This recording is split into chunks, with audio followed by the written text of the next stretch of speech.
All right, another podcast from the Michigan Institute of Athletics in Brighton, Michigan. I'm super stoked for this podcast today. Great friend of mine joining me on the podcast. He's a leader in the community. He is a workaholic, I'm going to call him. An absolute savage on the mats, off the mats, a gentleman that people can learn a lot from in this life. And I can't wait to hear his perspective and what has molded him into the man that he is today.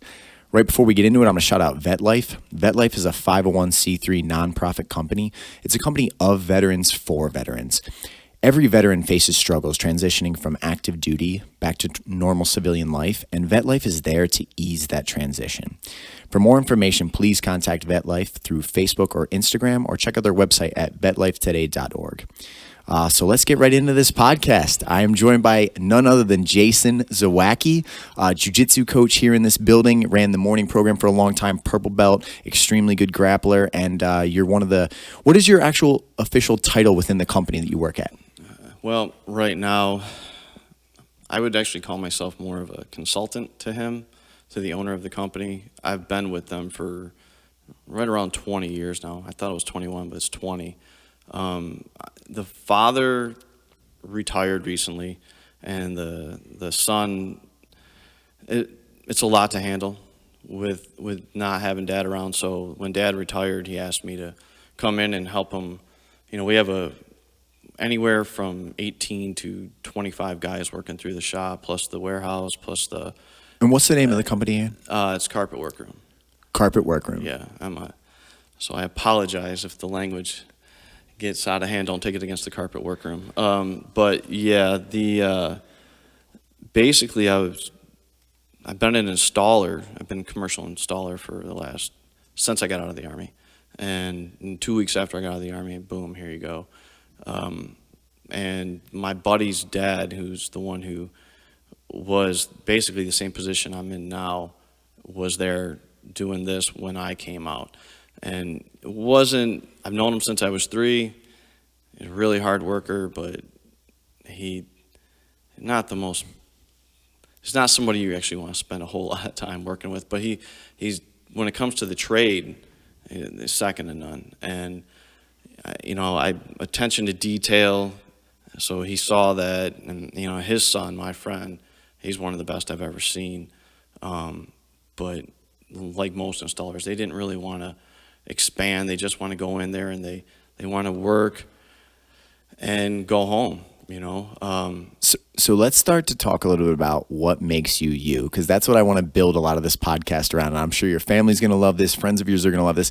You have this ability to just grind through any situation that's put in front of you. Your work ethic is second to no one I have ever met. And you have this ability to switch on and off, like based on the situation. When you're there, you flip the switch and you are Jason the killer that is going to get a job done despite any obstacles, despite any difficulty or adversity. Even if it means having to blast a couple friends or some people close to you, you're going to make sure the job gets done. I want to first talk about what created that in you. Where does that come from? Were you like that initially? Like as a child, did you have these leadership, incredible work ethic qualities, or where did that come from in your life? Where did you see examples and start to mold yourself in that direction? I mean, yeah, I have an uncle that he's pretty intense. He's gone high up in the McDonald's Corporation, vice president of this, that, and I mean, successful. He has a lot of that. But honestly, before that, I mean, I had my first job, really, was shoveling shit at a pet shop, and here's $5, go clean all the dog shit out of whatever I had to do. I was 10 years old, I enjoy, it's not even about the money. It's really, I don't know, man, I like seeing things start to finish. So for me, with flooring, I like seeing the before, the after. Like, I did that, and like you're real meticulous. You see everything. I'm the same way with anything, any goal that I set. I like seeing the end result. I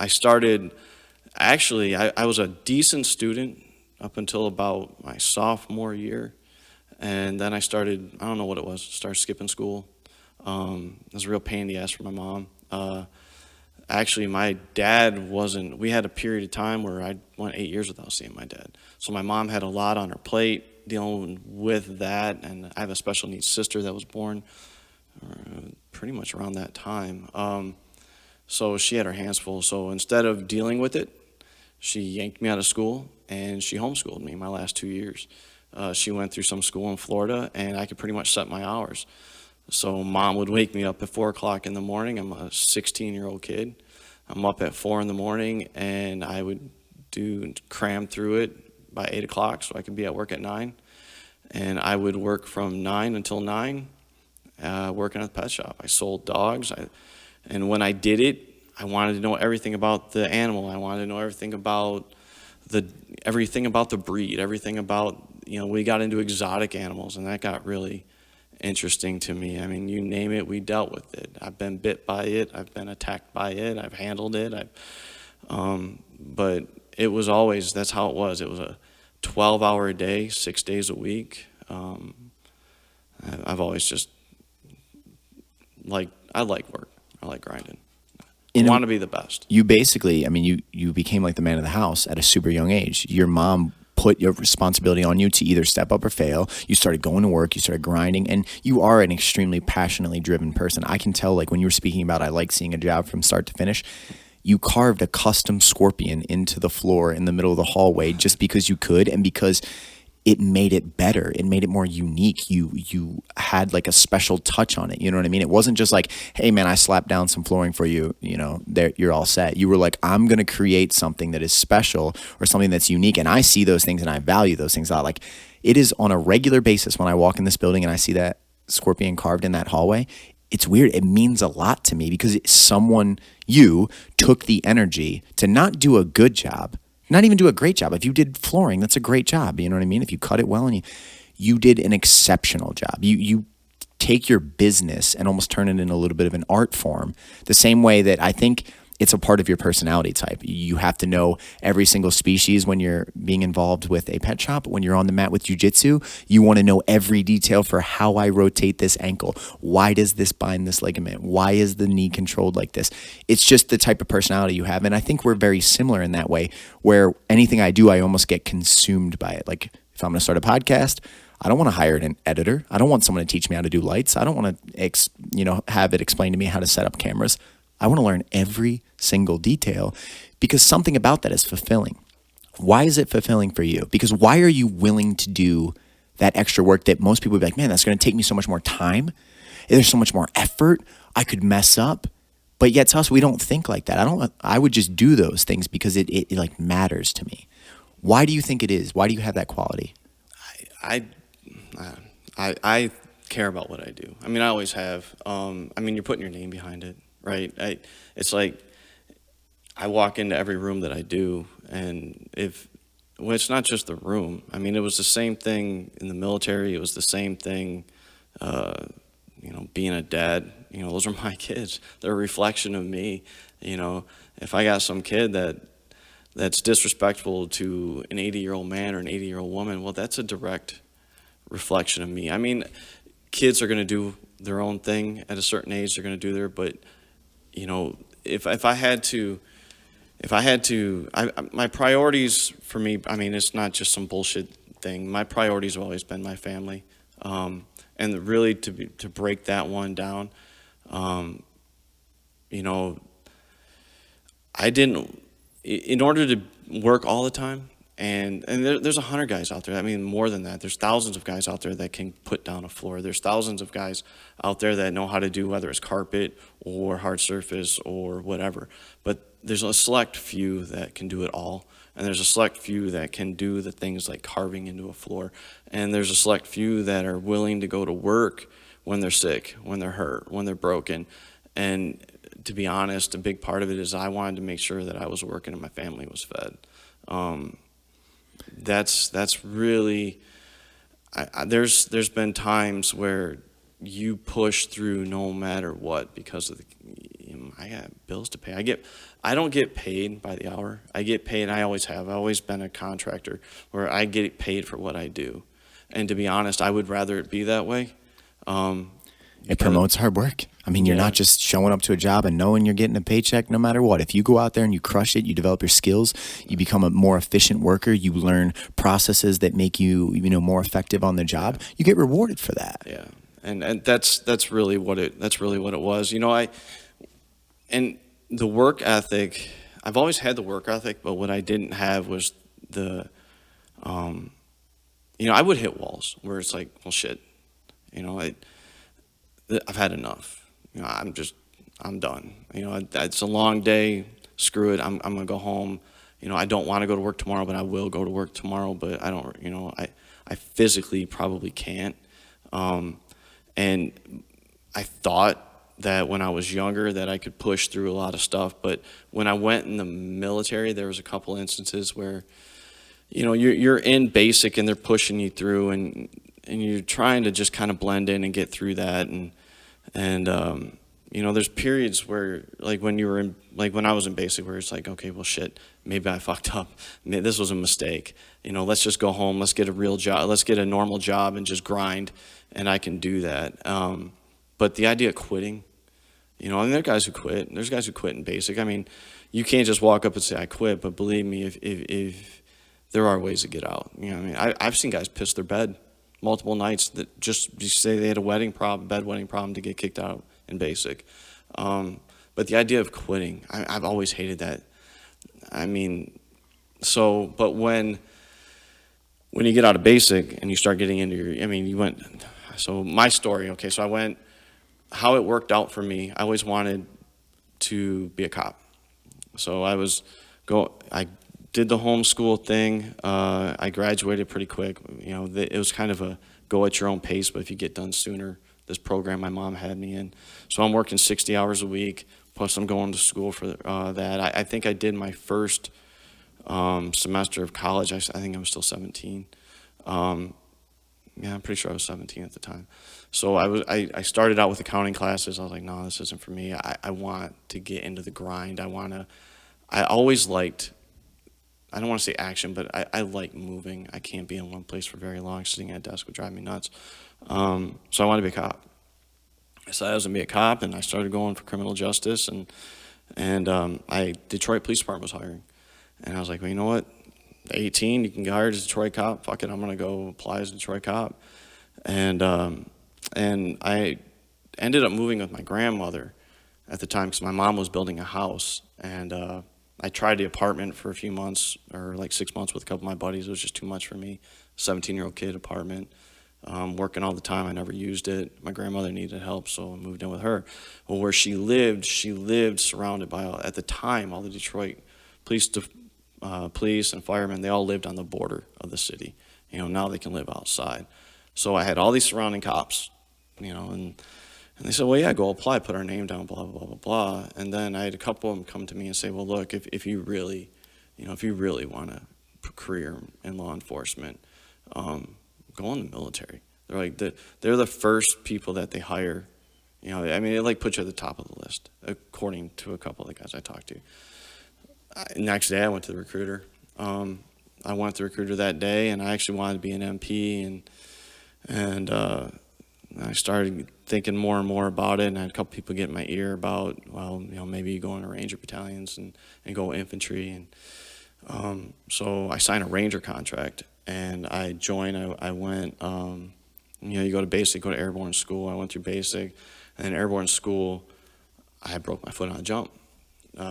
And so I was a holdover waiting to go to RIP, which is Ranger Indoctrination Program. And to be honest, did I maybe sign something I shouldn't have? I have no idea. I do remember back in those days when I was in the military, when I was young, first in the military, it was a little bit of a shock. So like whatever they told me to do, I did. If I stood in, stand here, do this, whatever, okay, yes, sir, whatever you say, drill sergeant, sir. But long story short, so I'm sitting there in a cast and crutches, and they call my name, like you're sitting there waiting. At the end of the day, and the end of the week, they would call names for people who are going worldwide assignment, which meant they just throw your name out there and you end up at a duty station. And so they ended up calling my name and said in Schofield, Hawaii. And I remember right before I went in the military, I told my dad, you know, I hate that. Honestly, it's amazing. I live here because I can't stand the cold, never could. So I told my dad at one time, I was like, fuck it, I'm gonna move to Hawaii one day. And, you know, my dad's like, I'm too expensive, never gonna happen, blah, blah, blah, blah, blah. And so when they called me, I'm like, oh shit. And then I went and I talked to the first sergeant, you know, he's in charge of the whole process. You know, it's a senior NCO. And I go, I think they messed up. I'm supposed to sit here to recycle to go through RIP. And he goes, well, we could push it through the channels and you can stay, or we already cut your orders. You know, you can go to Hawaii. He goes, but you're going to have to sign off saying, fuck it, there goes my contract, I'm going to Hawaii. And so that's what ended up happening. And I ended up going to Hawaii and in 25th Infantry Division. So when I first got there, they put I was just coming off of a profile, which meant, you know, limited running, limited this, limited that. And it was my left foot at that time. And so they and I was the only new guy. When I got to my unit, I was the only new guy for a long period of time. There was me and one other guy, but they put him in a different platoon. So my platoon hadn't seen a new guy in a long time. So when you're a new guy, you know, you're a cherry, they stick it to you pretty good. And so you're going from basic, where you're kind of like a fly on a wall and like, oh shit, you know, a little passive. And now you're the new guy, and it's like, go get me this, Private Joe, this, that, and the other thing. So it was a little bit of a shock there. And I had this weak foot, you know, and so I think it was my first field problem they took me on, I rolled my ankle, like pretty good. And I didn't say anything at that time either. I sucked it up until I got back. And then when I got back, I was like, man, this thing sucks. So I got it looked at, and they put me in a cast again, right? So I'm in a cast for, I don't remember how long they had me on, but they wrote me another profile. So now you're a new guy, you're showing up, you didn't go through your Ranger contract, so my platoon sergeant at the time had just gotten there. He was a Ranger instructor for like ever. And the only reason he even went to the platoon is because he needed time as a platoon sergeant to get promoted, or else he would have just stayed at the battalions. That's where his love was. So he looks at you like, hey, you know, suck it up, don't be a little shitbag, blah, blah, blah, blah, blah. So I had that going for me when I first got there. And, but that guy was an asshole, plain and simple. I couldn't stand him. I mean, I've never actually had another person that influenced my life as much as that guy did. In a good way, in a bad way, I couldn't fucking stand him. But so I ended up getting out of the cast. I wasn't in it very long. Matter of fact, they put me in a profile, and I just don't want to be fucked with no more. So I'm like, fuck it. I'm just going to endure the pain. I'm going to tape this thing up, and I'm going to go. And then I want to say it was 2 months later, we were out in the field again. And when I mean field, you know, everyone thinks camping. No, man, you got to, if you're on a line unit, at least when I was in, when you're on the line unit, you're an infantry line unit, light infantry unit. There's nothing light about it. You know, your rucksack, your backpack. If you're just a rifleman, it's still 65 pounds. And you know, your rifle, your helmet, your water, all the shit you're carrying, even your boots. I mean, you know how much your boots weigh when you pack that ruck. You know everything. And yes, Hawaii was fun when you had downtime, but we didn't have a shit ton of downtime because it was always warm. So the minute they could take us out and train, we would go train. And when you go train, you're in the mountains the whole time. So it's up the mountain, down the mountain, up the mountain, down the mountain, up, down the mountain, with all that weight on your back. And so when I first got there, yeah, I would have called myself a puss. When I first got there, I'm like, holy shit, this is slap in the face, this sucks. And you're like second guessing every fucking decision you ever made to that point in life, right? Mainly because I was broken when I first got there, so I'm trying to play catch up. And those guys were studs, man. They started training all those guys because they had a really bad graduation rate for Ranger School. And when you're in the infantry, if you are a team leader, a squad leader, a platoon sergeant, a lieutenant, you know, an officer, and you don't have your Ranger tab, and you're a career guy, you're fucked. You're not going anywhere. It's just not going to happen. So to them, the Ranger tab's everything. And Ranger Tab, what I mean by that is they go to Ranger School. It's not, a lot of people think, well, this guy's got a Ranger Tab, so he spent time in the Ranger battalions kicking in doors with, with 1st, 2nd, or 3rd Ranger Battalion. That's not, it's one of the hardest schools in the world. It's an infantry, it's like a leadership school. I mean, don't get me wrong, you're Ranger qualified. I mean, even the guys in the Ranger battalions, they go to Ranger school to get Ranger qualified. But you aren't necessarily attached to a Ranger battalion just because you have a Ranger tab, is what I'm getting at. Anyways, so we're back out a couple months later, and the gun team, they carry the most weight. I mean, they're carrying the machine gun at that shit. When I first went in, we had the M60s for the first, I don't know, 6 months I was there, and then we went to the 240, which is what they carry now. But so you're carrying, those guys are carrying a shit ton of weight. I mean, their backpacks will average at least 100 pounds.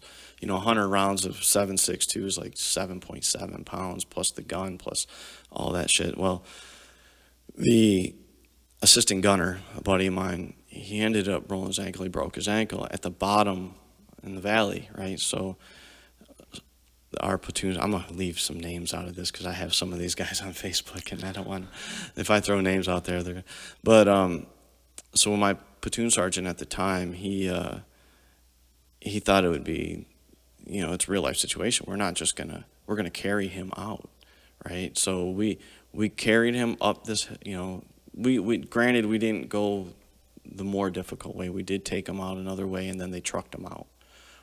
But they didn't throw his ruck on and all his equipment. We needed that equipment out in the field.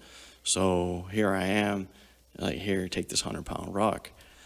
And Hawaii rains a lot, especially up in the mountains. So that field problem, from that moment on, I swear to God, that was a life-changing, life-altering experience for me.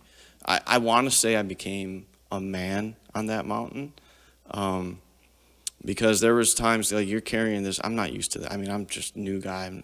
In basic, you're carrying a 35-pound rucksack, right? And when you move, you did like one 12-mile road march in basic, if I remember correctly. And when you're in the mountains out there, you're moving 25 miles a day. You're sleeping an hour, maybe 4 if you're lucky at night, and it's interrupted. You're getting up for guard.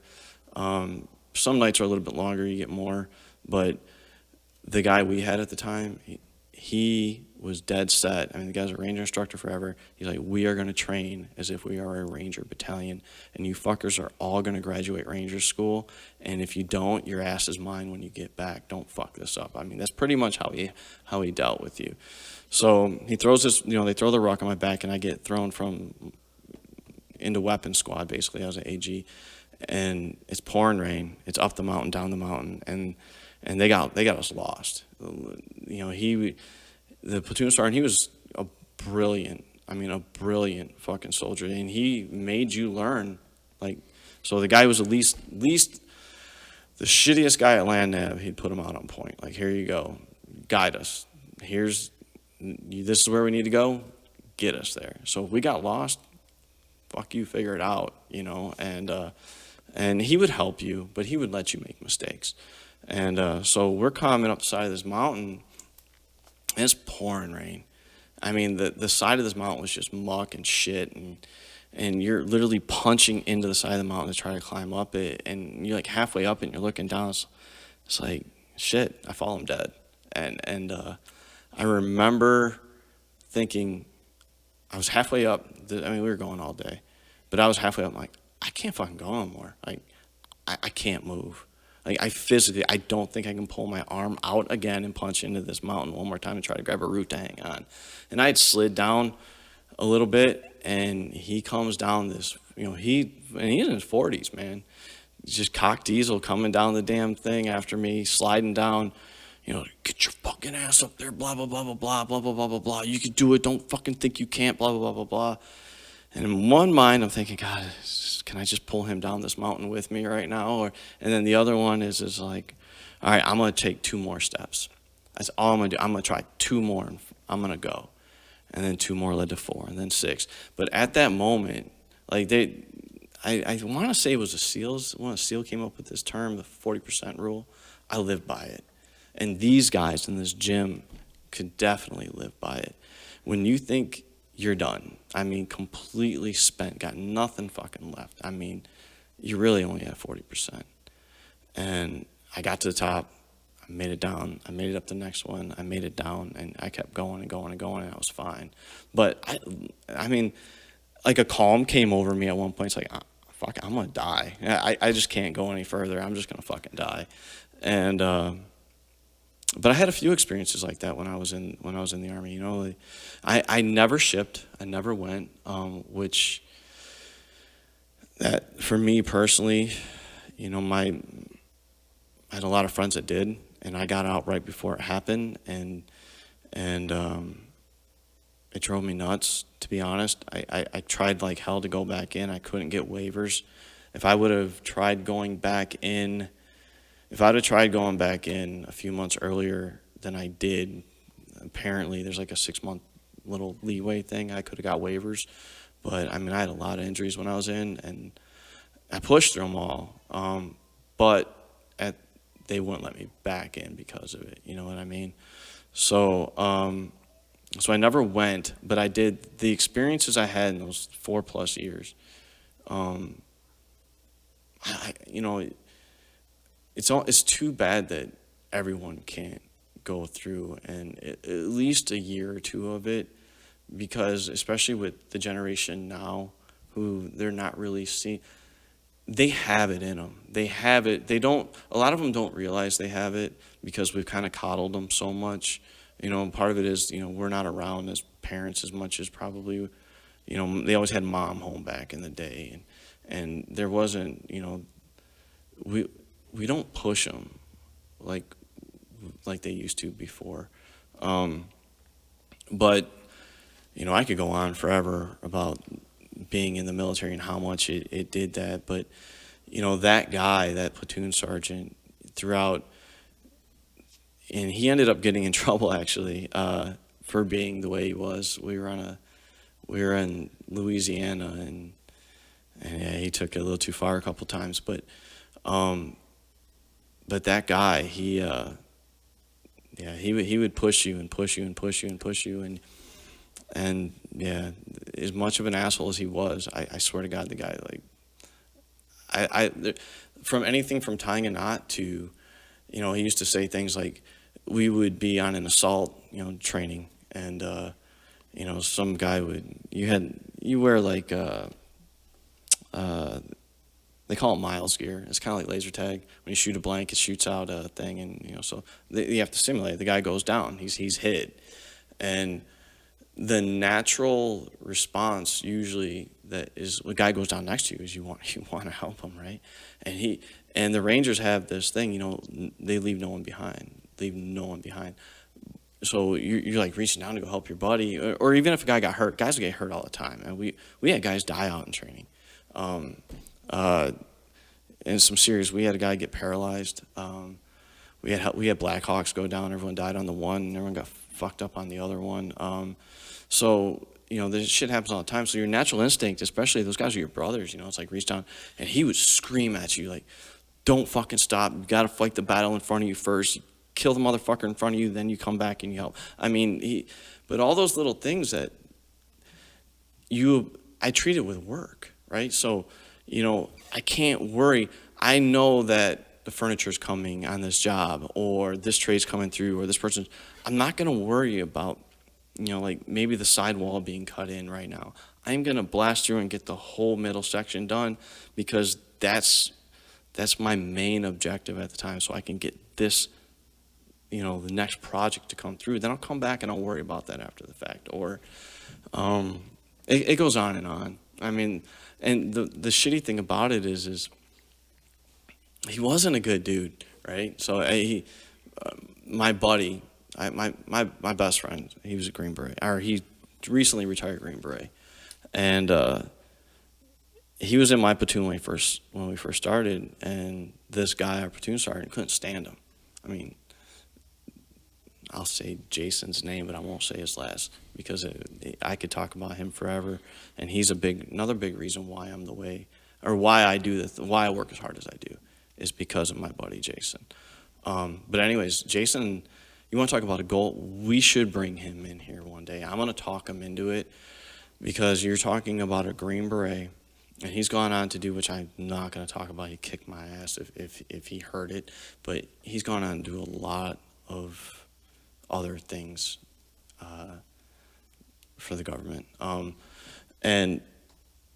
But this guy Jason he sets a goal. He's the only person I've ever met in my life, or he says, yeah, I'm going to do this. I'm going to do it. I'm going to become a Green Beret. Like it's nothing. Like it's just a second thought. Boom, gets it. I'm going to get my degree in this. I'm going to go get another degree in that. I'm going to go get this job in that. I'm going to go get every goal that fucker ever set for himself, he's always hit.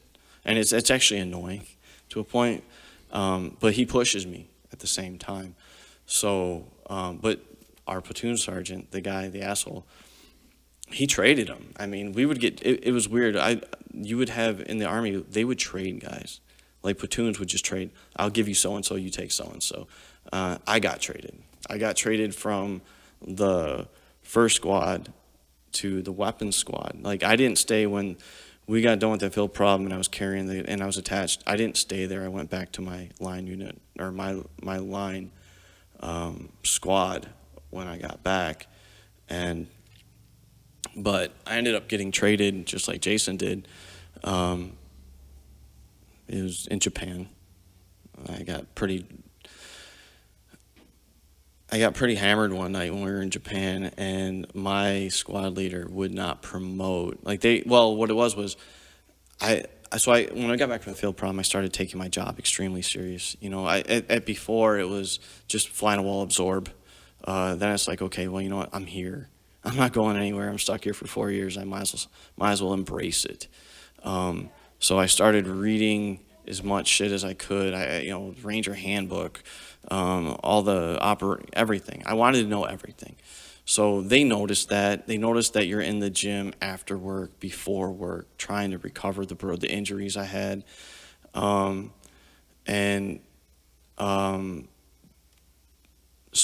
we're in Japan. Yeah, I think I was in Japan when I know I got traded in Japan, but I'm trying to think if that was when I got. Yeah, no, we were in Japan, and he wouldn't. They told me they were going to promote me, right? And I hadn't been in for very long. I mean, they were going to make me an E4, and I was only in like 13 months or 14 months, whatever it was. And normally it's like 18 months. And my roommate was from the Dominican, and I'm definitely not going to say this guy's name, but my squad leader at the time was kind of a racist, and my roommate spoke broken English, but the guy was a horse. He could run, he could carry the weight, he knew his job, front, backwards, everything. But yeah, his English was a little broken, so they would not promote him. And so we're playing cards one night, and we got pretty smashed. We used to drink a lot when we go over there, and I started talking shit to my squad leader. I was like, yeah, you just don't have the balls. You're terrible. You're a gutless fucking leader. I mean, I was just going on and on and on. But we had, right before that, my platoon sergeant, we had gotten a new one. Because the one got in trouble the previous, not deploy. I hate to call it deployment, but we weren't at our duties. It was like a temporary duty station. We went to Louisiana, Fort Polk, and he got in trouble out there. So we ended up getting a new platoon sergeant who was also a ranger instructor. He came straight from ranger school. And so he took a different approach. He was a hard man, but he'd sit down and have a beer with you. And, he tried to take the dad side of, which I learned a lot from him too, because I'm noticing now, it's funny we're talking about this, because in the last few weeks, I've always been hard on my guys, my workers, push them. It's like, look, suck it up. We got to suck it up. But that guy, the second platoon sergeant, he was hard when it needed to be hard. but he would also slow down if you had, he would slow down, take the time to teach you, and he would support you. Well, anyway, so I'm going off, and I mean, I'm calling this guy everything from a cocksucker. I mean, I was hammered, and I stood up because I couldn't find my wallet, and I was like, fuck it, I'm gonna go to bed. I was gonna go lay down. And normally, man, you're getting court-martialed for shit like this. And the new platoon sergeant stood up and goes, Zawacki. Turn around, I stumble. I'm like, yeah, sergeant. He goes, what'd you forget? I looked at the other guy. I go, oh yeah, sergeant. Because you finished and started with, sergeant. So I basically called him a cocksucker, sergeant. And I woke up the next morning, and the weapons squad leader comes over to me and is like, you've been traded as Zawacki, I got you now. And they probably thought that they were fucking with me by doing it because, hey, now he's going to have to carry all this weight. Those guys, the weapons squad guys those guys hauled it, man. There wasn't a guy in that squad whose rucksack weighed less than 100 pounds. And miles and miles and miles. Your PT test is kind of one of the things you're gauged by, especially in the infantry. And you have to have a perfect 100% on your run to get a max PT test. No one gave a fuck what the weapons squad guys' run was because these guys are carrying weight on to end up and down the mountain, so they just never got screwed with. So they put me in weapons squad, and that was probably the best thing that ever happened to me at that point, or from that point forward, because I made E4 and immediately made team leader because, there's only like 8 of us in the squad, and somebody else got hurt. So I was a team leader, and he's like, all right, now you got these 5 guys to deal with. And so now I'm learning that I'm not just responsible for myself anymore. Everything that those guys fuck up, I'm responsible for it too. And this guy, he's overweight, I'm getting fucked with. If he loses something, I'm getting screwed with, so forth and so on. And then we ended up, I went out, our next field problem we got back, I ended up, we went, where were we at? We walked out. It was like we always had to do you always had to do a 12-mile road march once. I forgot what it was, like once a month. You do one every week, but you had to go 12 miles once a month, and it had to be under like 3 hours. So that was never enough since our graduation rate, by the way, over this time frame, once we got those RIs as our platoon sergeants, we went up to a 98.9% graduation rate for all the guys from our unit that went to Ranger School. So, the shit was working. And they trained us. They tried to train us I never was in the Ranger Battalion, so I couldn't tell you. But they said, these RIs are telling us that we're training like they are. That's all there is to it. But anyway, so we're walking out on our next field problem. And at this time, I'm like this junior team leader. I've got like 3 guys I'm responsible for. 3 or 4 guys. 3 guys I was responsible. 4 guys, because they gave me the RTO too. So I was responsible for 4 guys, and I'm walking out, and on mile 1, they were taking us instead of our 12, we were going to do 19 miles. Fucking raining again, and I had a little bit more weight that time. I don't remember why. I was carrying a little bit more ammo than my AG was because they gave me the gun. I was an AG for like 2 weeks, and then they gave me the gun because they needed team leaders really. And I was a decent shot, fired expert on everything I ever, And so they gave me the gun. I'm a team leader. I got these guys, and we're walking out, and I don't know why. I think I was just trying to be a nice guy. I took more ammo than the AG did because I knew how heavy that ruck was. And there's this giant fucking hole in front of me. It was a puddle. And I'm like, fuck, I'm just going to walk through it. As soon as I walked in it, I rolled my foot. I broke my foot, right? And mile 1. And we were going out for 21 days, and I'm walking out. I'm like, fuck. I knew as soon as I did it, I broke it. I felt it. And I'm like, dude, I'm not doing this again. I'm just not. I told myself, I'm not. I told myself verbally, I'm not going to be injured again. I'm not. And We were out there 21 days. We would go between 20 and 25 miles every day. I mean, that was kind of the average. I took that boot off once in 21 days. I couldn't get it. I had to fight to get it back on. My foot was jacked when I got back. But I walked on it every day.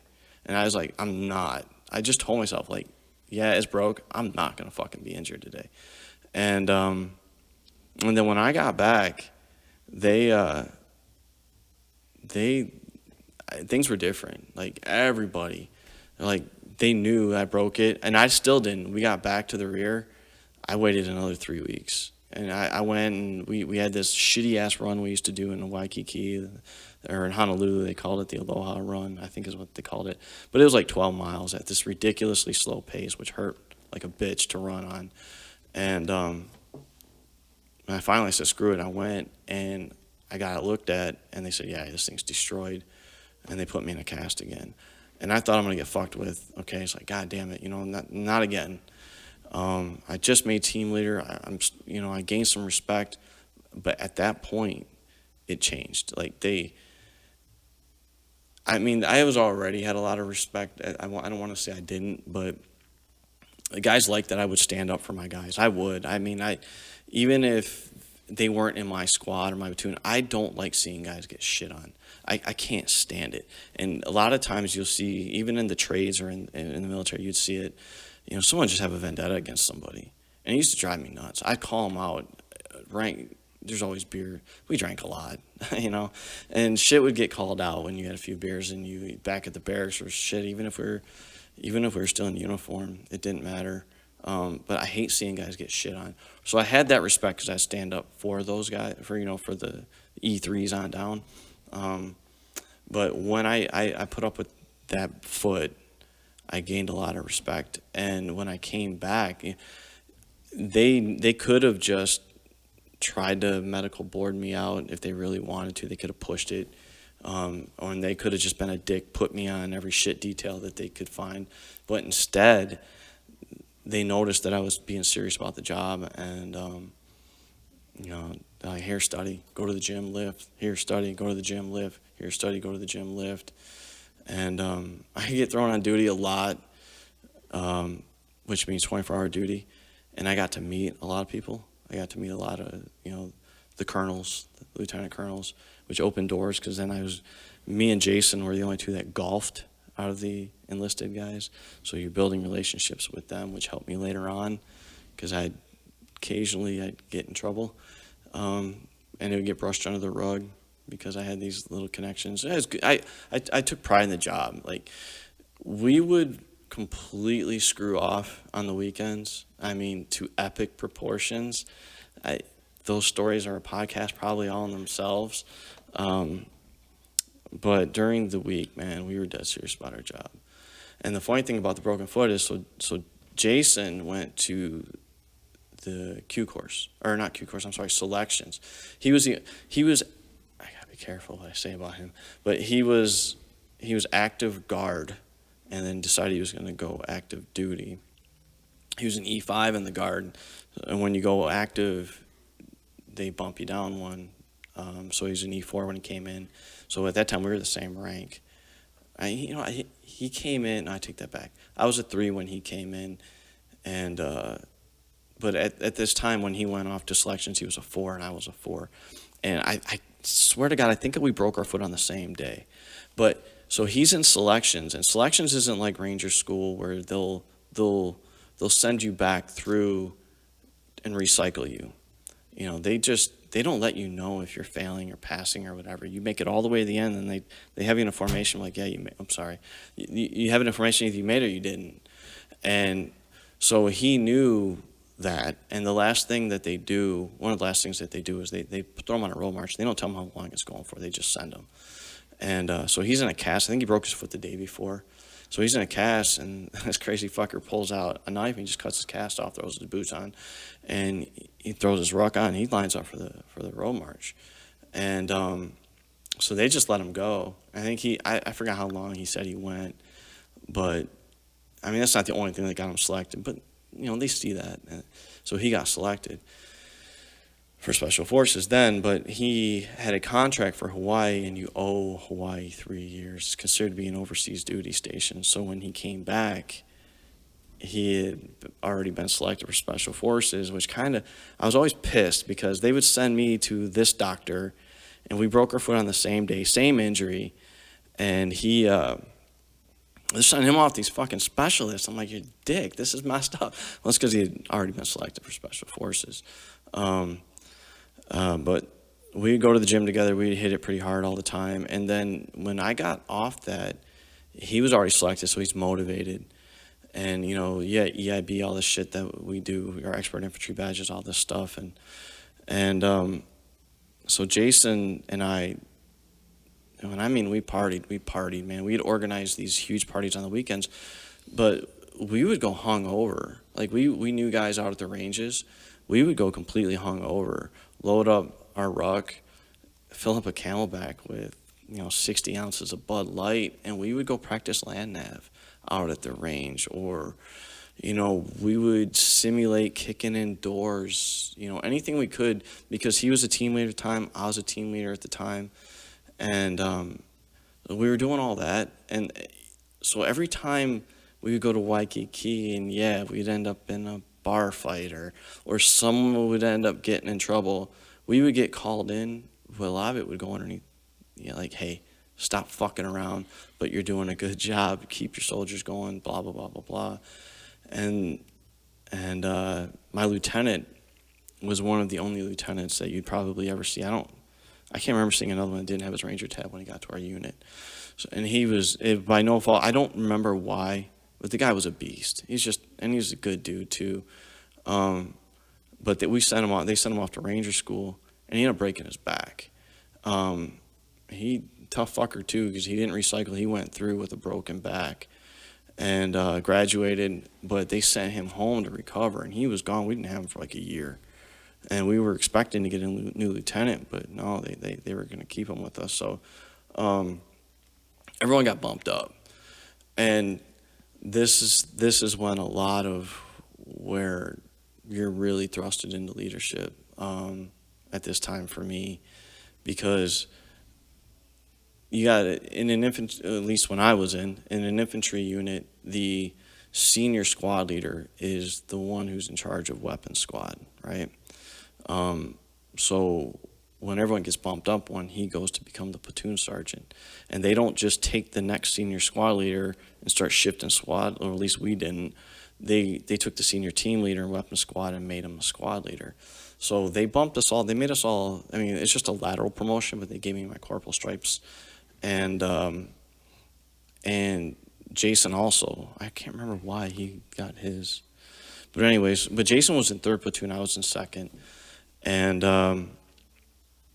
so now I had the whole squad. They gave me a couple extra guys. We started getting more guys. We had ammo bearers and all kinds of stuff at that time, but now I'm a squad leader. Right, I'm in charge of 9 guys, and it was. I didn't realize how much of a difference it would be, but I had a couple, they had a tendency, like, so now you're the junior guy, but you're supposed, normally that's a senior E6 that has that spot. So whenever we get a new guy and they liked him, they would take the good guy and they'd give me what they would consider to be the shit bag, because, like, okay. But what I ended up doing, with the exception of one, I had one guy, I had to get him out. We ended up getting him out. He was a pain in the fucking ass. But they give me these guys. I'm like, well, fuck it. If I'm stuck with them, I'm stuck with them. I'm not gonna we're not gonna treat them like shit. Let's make them soldiers, right? So, I would teach them the job, get them out on the range, anything I could to help improve them. And, it started to be noticed. They started to see that. And then with the broken foot, I never really stopped. I still did what PT I could with everybody, and then I hit the gym, and I had nothing else to do but fucking lift and eat. So I got a decent size to me. And for whatever reason, the rest of these guys, when we did this, when our lieutenant got hurt, I don't know why, but the PT level dropped dramatically in our platoon. And I was in pretty good shape because all I did was lift. And so I forgot, we did a PT test, and it sucked. I mean, it was dog shit. These guys, our average is like a 278 or something like that. And I remember our platoon sergeant, who was the guy who would have a beer with you, and he wasn't normally the guy who'd crack the whip extremely hard. We showed up one morning, and he goes, all right, for PT, you're usually in T-shirt, shorts. And this was a huge moment, actually, for me. I learned a lot from him on this one. He took, and he goes, all right, go back and get your uniforms and bring some running shoes and bring your boots. And he took us for a ridiculous run. How far we went, I have no idea. We just ran for hours. And then all of a sudden, he runs us to this spot, and there's this truck, and he's got all of our rucksacks in the back of his truck. I don't know how the hell he pulled that one off. To this day, I don't know how he got all of our rucksacks. And he had to have gone in our rooms to get our rucksacks and packed in everything. And but he drops them off, or they're in his truck, and there's this obstacle course. He ran us through this obstacle course that they shut it down because it was a hazard. And he just kept running. His guys are getting hurt. They're falling off, running us through. We thought we were going to eat. He's like, no, fuck you. Here's some water and some here's an MRE. And we're running this obstacle course. We had probably run at least 18, 20 miles before that in uniform with shoes. And then he goes, all right, take the shoes off, throw the boots on. And he took us on a road march. Guys were just dropping like flies, and they're sticking guys on the side of the road, IVs, and he didn't care. He'd throw them in the bed of the truck. And if you fell out of that road march, you made it up. So like you've got an IV stuck in your arm, knowing that, hey, 2 days from now I'm gonna have to fucking do this again. And I mean, he just wore the dog piss out of us. When we got back in Hawaii, you don't change the clocks, by the way. And I want to say it was dark. So it was dark when we started. It was dark when we finished. And he's telling us the whole time it's because our PT scores were shit. We're out of shape. We're a bunch of shit bags, blah, blah, blah, blah. And the whole time I'm thinking, well, fuck, man. I've got like a 300 plus PT test, or my test. And I'm like, what can I do? I was just mad. And I ran up to him afterwards. I was like, look, fuck it. Let me run PT. For the whole platoon. I'll run PT for the whole platoon. I'm not going through this shit again. I was pissed. And so he starts letting me run PT for our platoon. I did that for some time until we started splitting off into squads with our PT because we got it back up. But that was another one of those moments where I'm watching guys drop like flies. And, they're quitting. And they had more. You know what I mean? And he knew that they had more. And this guy, he's another one. He's a really smart guy. They would push you. I've seen guys have heat strokes out there, and you'd seen guys like really go down. And but they know how hard they're pushing guys. They know most of the time. I mean, don't get me wrong. They'll chew you up and spit you out too, but they know most of them, especially if they're a good leader, they know what their guy's breaking point is. It's kind of like you in here, right? I look at these guys from a distance, and I haven't been around as much lately because of the injuries and work. But I look at these guys, and then I look at those times for me. And what I see in them and what I see in those guys, it's like, you guys, I know you're working hard. And I know you think you're working hard. You have more. And it's funny because when I was watching Josh's fight, right, he lost.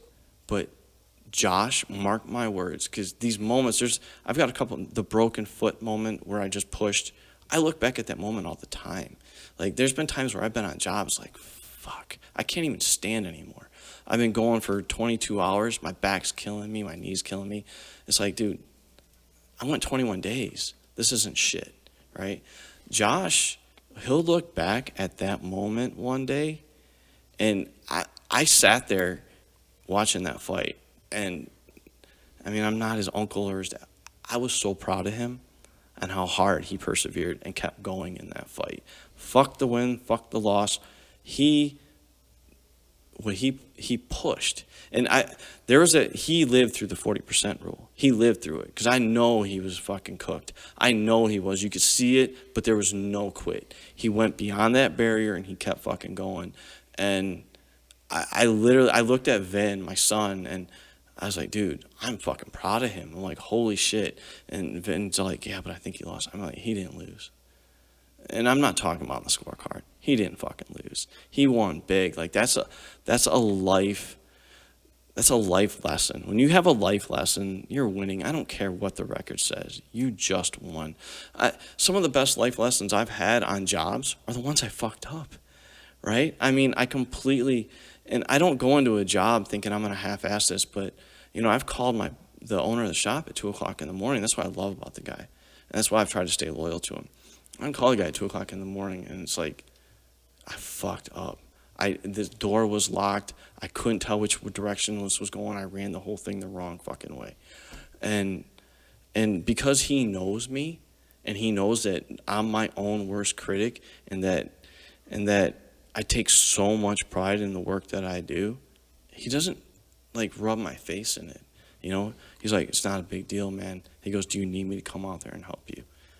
So that's huge. And I try telling these guys, that right now, what I learned from that time, we could go into what I learned from getting in trouble. I mean, I wrapped car on a telephone pole, and that's a fucking story in itself out in Hawaii on a Navy captain's front lawn. I mean, that was an interesting night, but I learned so much from that too. But learning from the injury time in the military, being able to push through it now. Like, I mean, currently, I'm probably in more pain in the last 4 months than I have been since those times. But what pushes me to get through right now, I mean, I have people tell me, yeah, go get your surgery. But what they don't understand is I lived through 2008 and 9 as a subcontractor. And there were times where I'm working all over the country. I'm working with cuts that most people wouldn't need. You're rushing to the hospital. I'm duct taping them. I've got broken ribs out in Texas. I have to finish the job and work. Why? Because there's no work here at that time. And my kids need to eat. My mortgage needs to get paid. And what we're going through right now with this shit, with everyone on unemployment for so long and handing out money like this, there's going to be there's going to be a blowback on this. And I'm known as an installer. You could probably go to a lot of places. People know me as an installer, probably.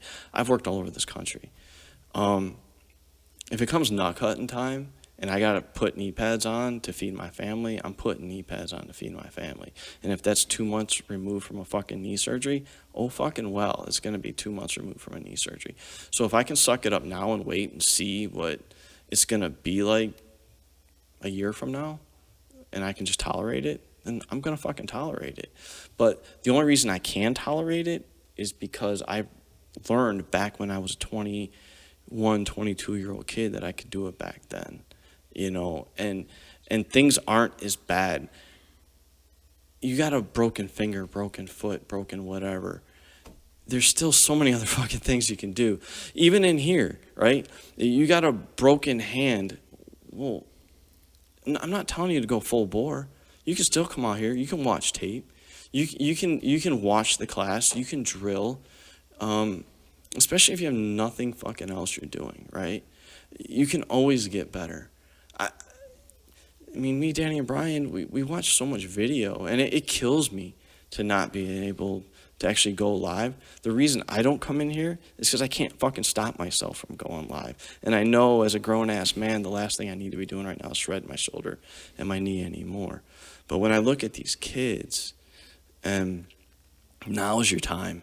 When I was 21, 22 years old, I could go on that broken foot. I could go run 10 miles, go hit the bar, get smashed, wake up hungover the next day and do it because my body's going to allow me to do it. I'm not saying treat your body that way, but what I'm saying is that these kids, they can push themselves to limits that they have no idea they even have. And you see it in them. I mean, I see the Ryan Clarks. I see the Jackson Barlows. Like Caleb. Look at Caleb, right? Caleb's out there every day. And this place to him is a lifeline. I mean, it's everything to him. And he wants to get better. He wants to get better and feel better with himself. I look at that kid, all these kids. I mean, you're extremely proud of them, right? When you know that they have more. And so, like, my time in the military, even though it was short, even though I didn't go overseas, those life lessons, it's like, you know you can go more. So, like, when you ask me, when did I know? My work, a lot of it, when I've worked on the floor, I've had to have Elaine help me out of the van, help me into the house. I've had to have her help me out of bed. I've crawled to the shower, to get in the shower, to take a fucking shower so I can go to work the next day. It's not to prove like, hey, it's not a tough thing. I had 3 kids at home, right? And I have a wife that was depending on me. I have a mortgage that needs to be paid. I've got car payments that need to be paid. And as much as in our trade, yeah, it would be, and don't get me wrong, I love the union guys. They set the bar, right? And yeah, if I was in the union, I wouldn't have to probably push through a lot of that. But believe me, those guys, they'll find ways to get rid of you too. They chew you up, they spit you out in any industry. And once you're not serving a purpose, you're gone. And that's in anything, right? So that's why, especially when my kids were young, I mean, shit, they're in college now. I'm still thinking, like, fuck, I can't quit. I can't stop. I can't slow down. But you take those lessons when you're in your 20s, and like these kids right now, the girl who was, you posted the video. The girl, Sierra, right? Watching that video, you should have that on the screen as people are walking in the door. Because that's something, like with technology now too, right? They can go back and they can look at this years down the road. I did that. I had that in me. And you know what? She had a shit ton more too. She had a shit ton more. But when she's 20 years from now, 30 years from now, when she's hitting a wall in some part of her life, she knows she has that in the gas tank. Just because you did it when, I'm so fucking tired of hearing people say, well, I'm not 20 anymore, I'm 40. You still have that, you still have that. Once you have that mindset that I'm not going to fucking stop, I'm not going to fucking quit, you have that forever. And you've always had it. It's just opening it up, right? I want to actually dig a little bit. I mean, this has been fantastic just to sit here and listen to it. I think there's little bits of gold in so many different things that you're talking about. I want to talk a little bit about, you started this conversation off when you were saying like that one guy is like an asshole and you were just like, man, he's the worst, but he affected your life majorly. I mean, he obviously probably shaped you into the man you are today, or at least unlocked a doorway in your mind to find potential within yourself that you didn't even know you had. And then you had talked about the other platoon leader who was like the good guy. He'd still push you.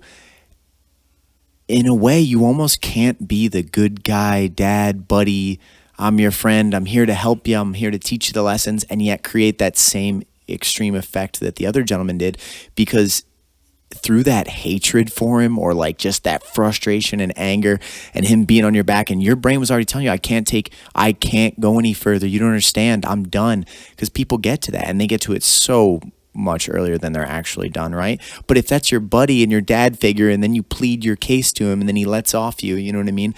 Now there's not that forcing you to go. Whereas when you hate that other guy, you know he doesn't give a shit. He doesn't care about any excuse that you're going to come up with. He doesn't care about anything you might say. He doesn't, you know what I mean? And that gentleman was like, I don't care if you die on this mountain. Mm-hmm. You're getting up the mountain. It's almost like it's extremely hard to be a leader to that level and also be their friend or their like buddy or dad figure, because there's such a different relationship there. You know what I mean? Like, and I find trouble in that actually, because I want to push people to the point that they realize the potential within themselves. That's your goal as a coach, right? But I'm also in so many ways someone's friend, someone they confide in, their therapist. I'm helping them work through issues. I hear excuses every single day. Like, I get messages on why someone can't be at class tonight, why this is going on and it's an issue, or my hand's bothering me a little bit so I can't. One personality says, all right, if you think you need the time, then why don't you rest it or do this or that, or what are you doing to get better? Okay, if you're not going to be in the gym, what are you going to be working on with your mind or your personal life, or what are you going to be doing with your time? And then the other part of my personality is like that guy going like, I don't care about that. You can come in and kick the bag. You can learn a technique. You can run sprints. You can work on your cardio. You can get on the Airdyne bike. But it's funny, by trying to play both roles, as soon as I was like the dad buddy figure to someone, and then I interject a little bit of that, like, no, get in here and get on the bike. Now they're upset with me. Because wait a second, it's like they almost categorize you. You're this person to me. You're supposed to just you're supposed to just like pat me on the back and tell me, don't worry, show up the next day. And now here you are telling me that I got to be held accountable. It's very difficult to play both of those roles. Do you know what I'm saying? Because if I was always an asshole and always hard on people, they would just expect it. And maybe through their anger of that, if I was doing a good job and getting the results, they might, you know what, I respect him for what he does. But then I don't get that personal side either. I don't get to really try to tap into their psychology and make them better human beings and make them want to like learn to treat people better and hold themselves accountable more. It's such a difficult thing. And what I was fascinated by is the good guy, the second platoon leader, you're getting drunk and you were calling him out for not being what the first guy was, who you hated. Think about the psychology of that. That first guy, even though you hated him, even though you were like, this dude, like if I could drag him down the mountain, I would. To some level, you had a deep respect for him afterwards, because you're now calling this new guy out going, you don't have the balls. Well, actually, those were two different. The guy I was saying that to was not the second platoon sergeant. But yeah. But you know what I'm saying? Yeah, it's like you almost developed a yes. respect for that first man because he made you break a barrier in your life that you didn't even know was there. Well, it goes actually him, the first guy. There's a few stories with that guy, and because it didn't stay shitty, like towards the end for me.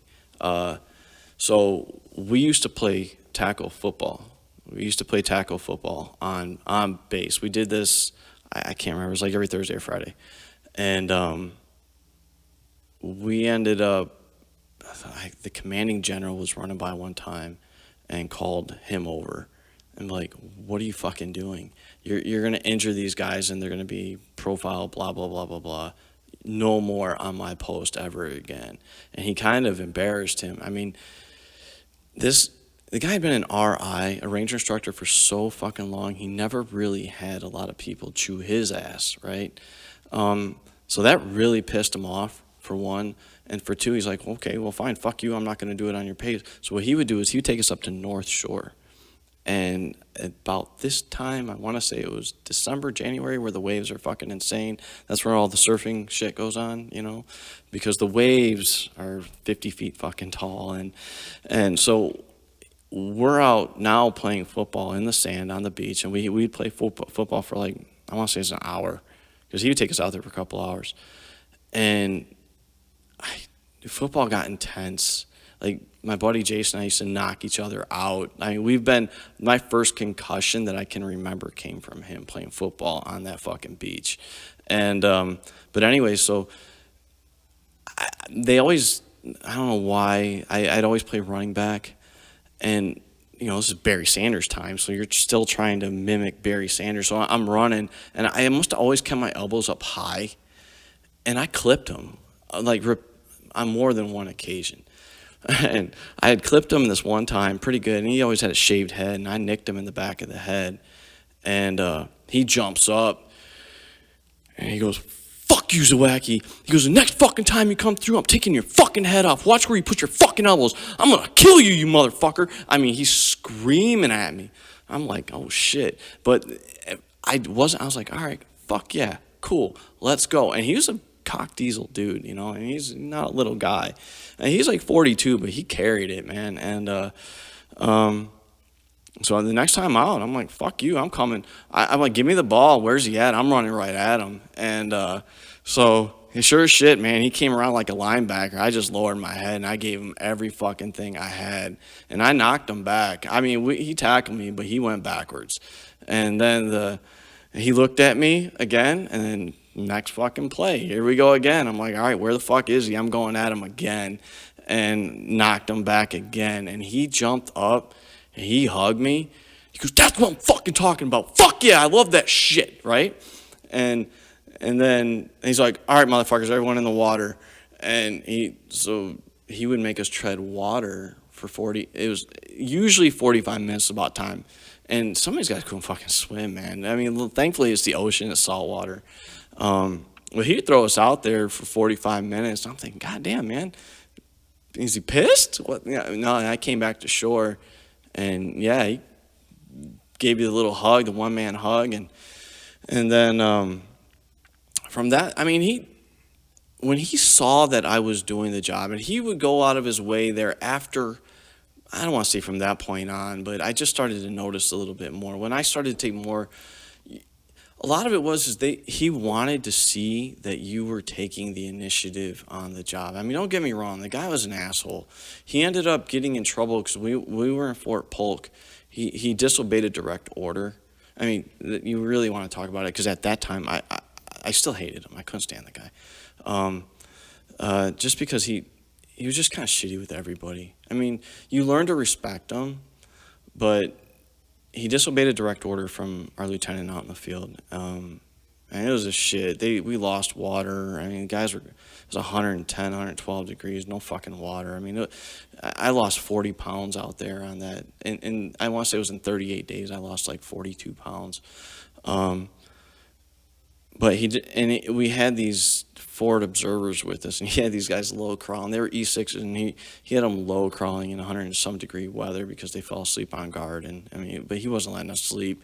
I mean, we got no sleep, I think we were getting, if we were lucky, we were getting an hour a night for like 2.5 weeks. I mean, he was really sticking it to us. And it was basically because it was a fucked field problem. They were losing shit left and right.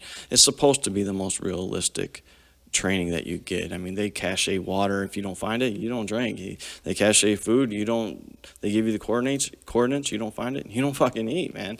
And then on top of it was 100 and some degrees, snakes everywhere. You're in the swamp. We had some short guys. The water was really high that year. So when we get back, the lieutenant, which I was kind of surprised, he turned him in, man. He wrote up a whole report on it, the whole deal. And they called us all in, one by one, sit down for this investigation. And some guys threw them under the bus. They asked me, and I was like, yeah, I didn't see that. I slept through the whole, even though I couldn't stand the guy. I'm like, I'm not ruining this guy's career.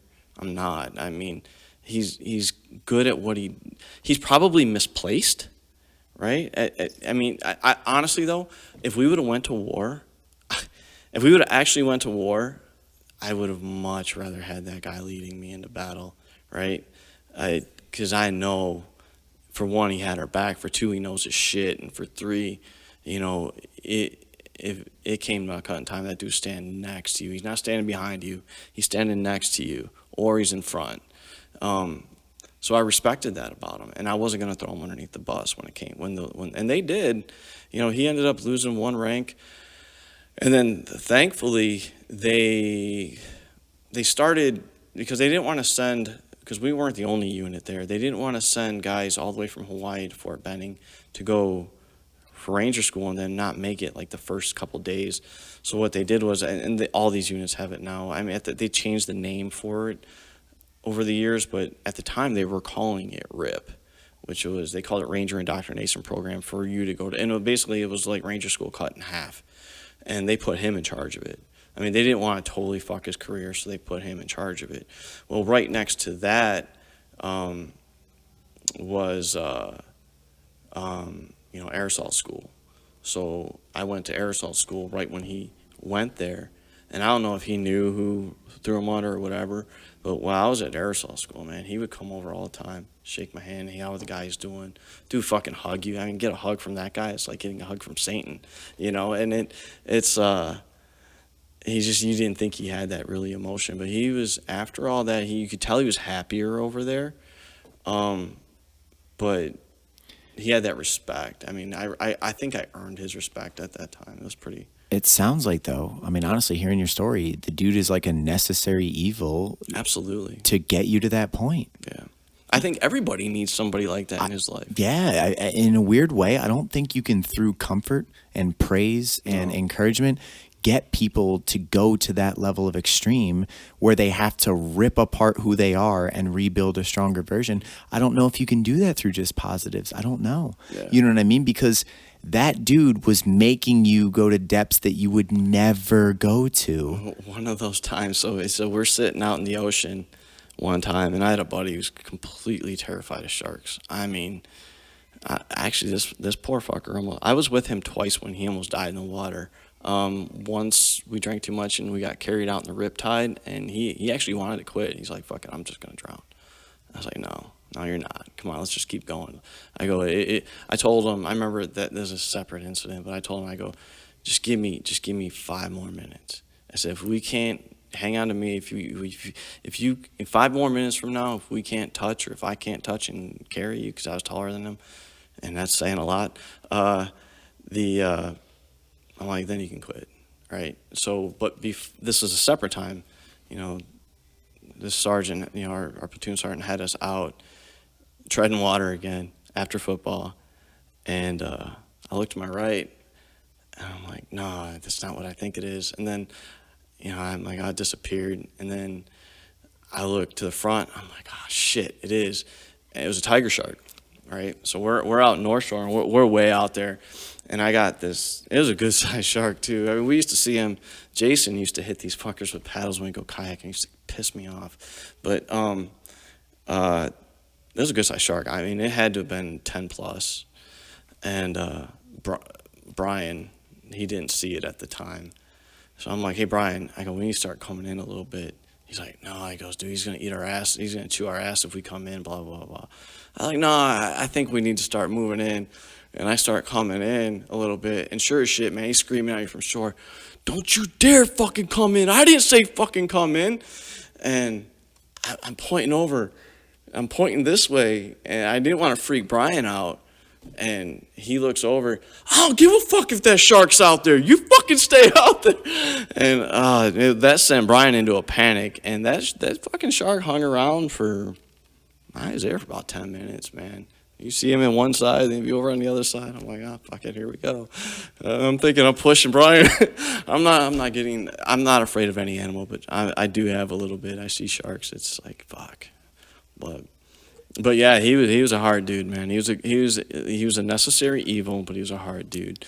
But I think he taught everyone a lot. I think, for what they were trying to accomplish by getting guys to grad, I mean, because it got to the point to where you couldn't get your E5, you couldn't be a team leader, you couldn't be anything without your Ranger tab. And so they were trying to create that. He got him there, and then the next guy, he could play both sides. And the sad story is he ended up getting fucked over. He got promoted, but when those Blackhawks went down, everybody died for whatever reason. Even though he's not a pilot or whatever, he took some of the heat for it. To this day, I don't understand. I don't know.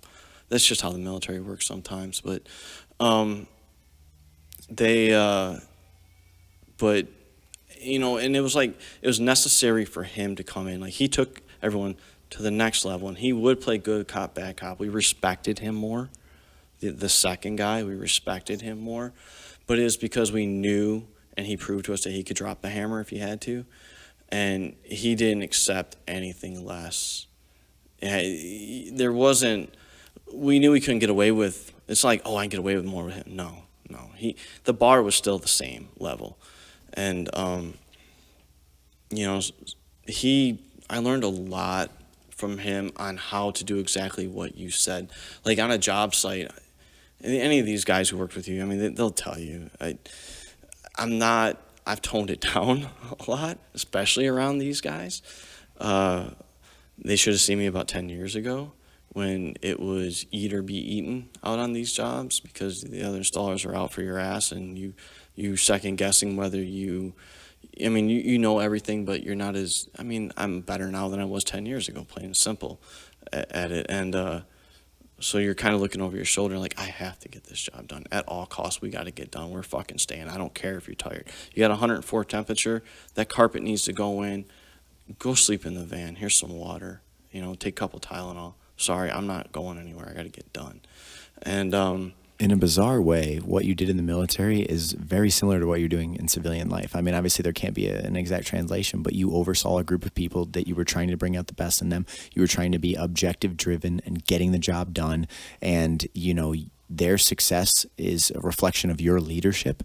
And it's very similar now. Like you're kind of doing the same thing. You're trying to take these kids, make them be their best, make them care about their craft or at least their effort that they're putting out and like getting the job done. You know what I mean? It's similar. It's obviously nowhere near the standards that the military pushed you. But I feel like in normal life now, there's just not a lot of difficulty. Like things have become so convenient and so easy and so toned down. I mean, there's kids now coming up that can't make a phone call because of the anxiety of like, what if I say the wrong thing? I mean, there's kids now and adults that couldn't walk into a room of strangers without feeling extreme pressure. And I'm not a psychologist, but in my opinion, I think it's because people don't do things that are difficult enough. They don't do things like what you're talking about experiencing to realize like what it is it creates a strong sense of pride in who you are and that you have the ability to overcome the difficult. So when you get put to something that most people, I couldn't imagine doing that. It's not even a fraction on the scale of what you've already endured. So it like doesn't register. So they're thinking like, there's no way I could work a 12-hour day laying carpet. You're like, what? I was treading water next to a tiger shark, finding out, am I going to drown? Am I going to be eaten right now? Or do I go on the beach and get into a brawl with this guy that hates me? You know what I'm saying? It's in current society, when you're going to have, this is your next generation of workers. This is your next generation of people coming up. With the difficulty being removed, how can you get people to the level of like crossing that 40% barrier and wanting to be the best without literally being accused of abuse or like having lawsuits brought up against you? How does that take place? It's funny because in this new position, so, I was basically flat out just I was installing. I had a few guys underneath me up until a couple of years ago. But now, our shop, this industry, so like the average age across the country right now for an installer is like 48, 50 years old. That's the average age, right? You look at electricians, a master electrician, the average age is 58 in this country. But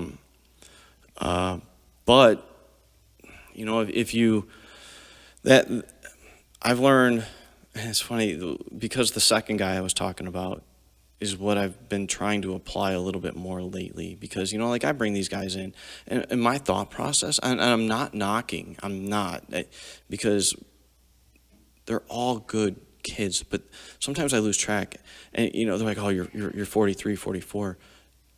I'm sorry, you're a kid. You're 22, you're 23. At 22, 23, the difference is, the only difference is for me is I was thrust and I wasn't ready. That's why it was such a shock when you're 18, 19-year-old in the military. But you got to look at it this way. In the military, at 23 years old, you're in charge, especially, or let's just say an infantry unit or a ranger battalion. At 23 years old, you're an E5. You've got some responsibility. Those guys' lives are your responsibility. At 25, 26, now you're in charge of like 9 guys typically, leading them into. So that was just a little different. So like for me, I had to back up a little bit and be like, okay, if I didn't go in the military, where would I be at 23 years old? Because I would be the guy who was on the weekend. So I wasn't, that was Monday through Friday. if I told you what we did on Friday night, Saturday night, shit, I'm scared to talk about it on air. To be honest, Jason don't want me talking about that on here, what we used to do.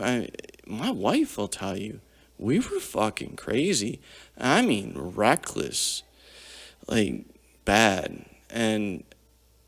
But we never took the job was always serious. So for this generation, they have that ability to push themselves. And it's just they weren't put in uncomfortable positions. You have to, and like you said, I see it all the time. These guys don't want to, here's your contact, go to the job, you got to talk. They're like, oh shit. I mean, I need you to do that for me. But hey, I'll tell you what, it's not just the kids. There's a lot of people like that. But this generation is definitely more noticeable because they would rather text. They would rather email. My phone's on the floor right now. If I pick it up, I guarantee you there's 100 texts, and I probably missed 30 emails. But they would prefer through social media and that damn phone. That's how they want to do it. But to verbally talk, the social and communication skills, they're going away, and they're not being forced to. So granted, yes, everyone's going to go. I advise people, you should go to school. Don't go be an installer. Don't go be an electrician.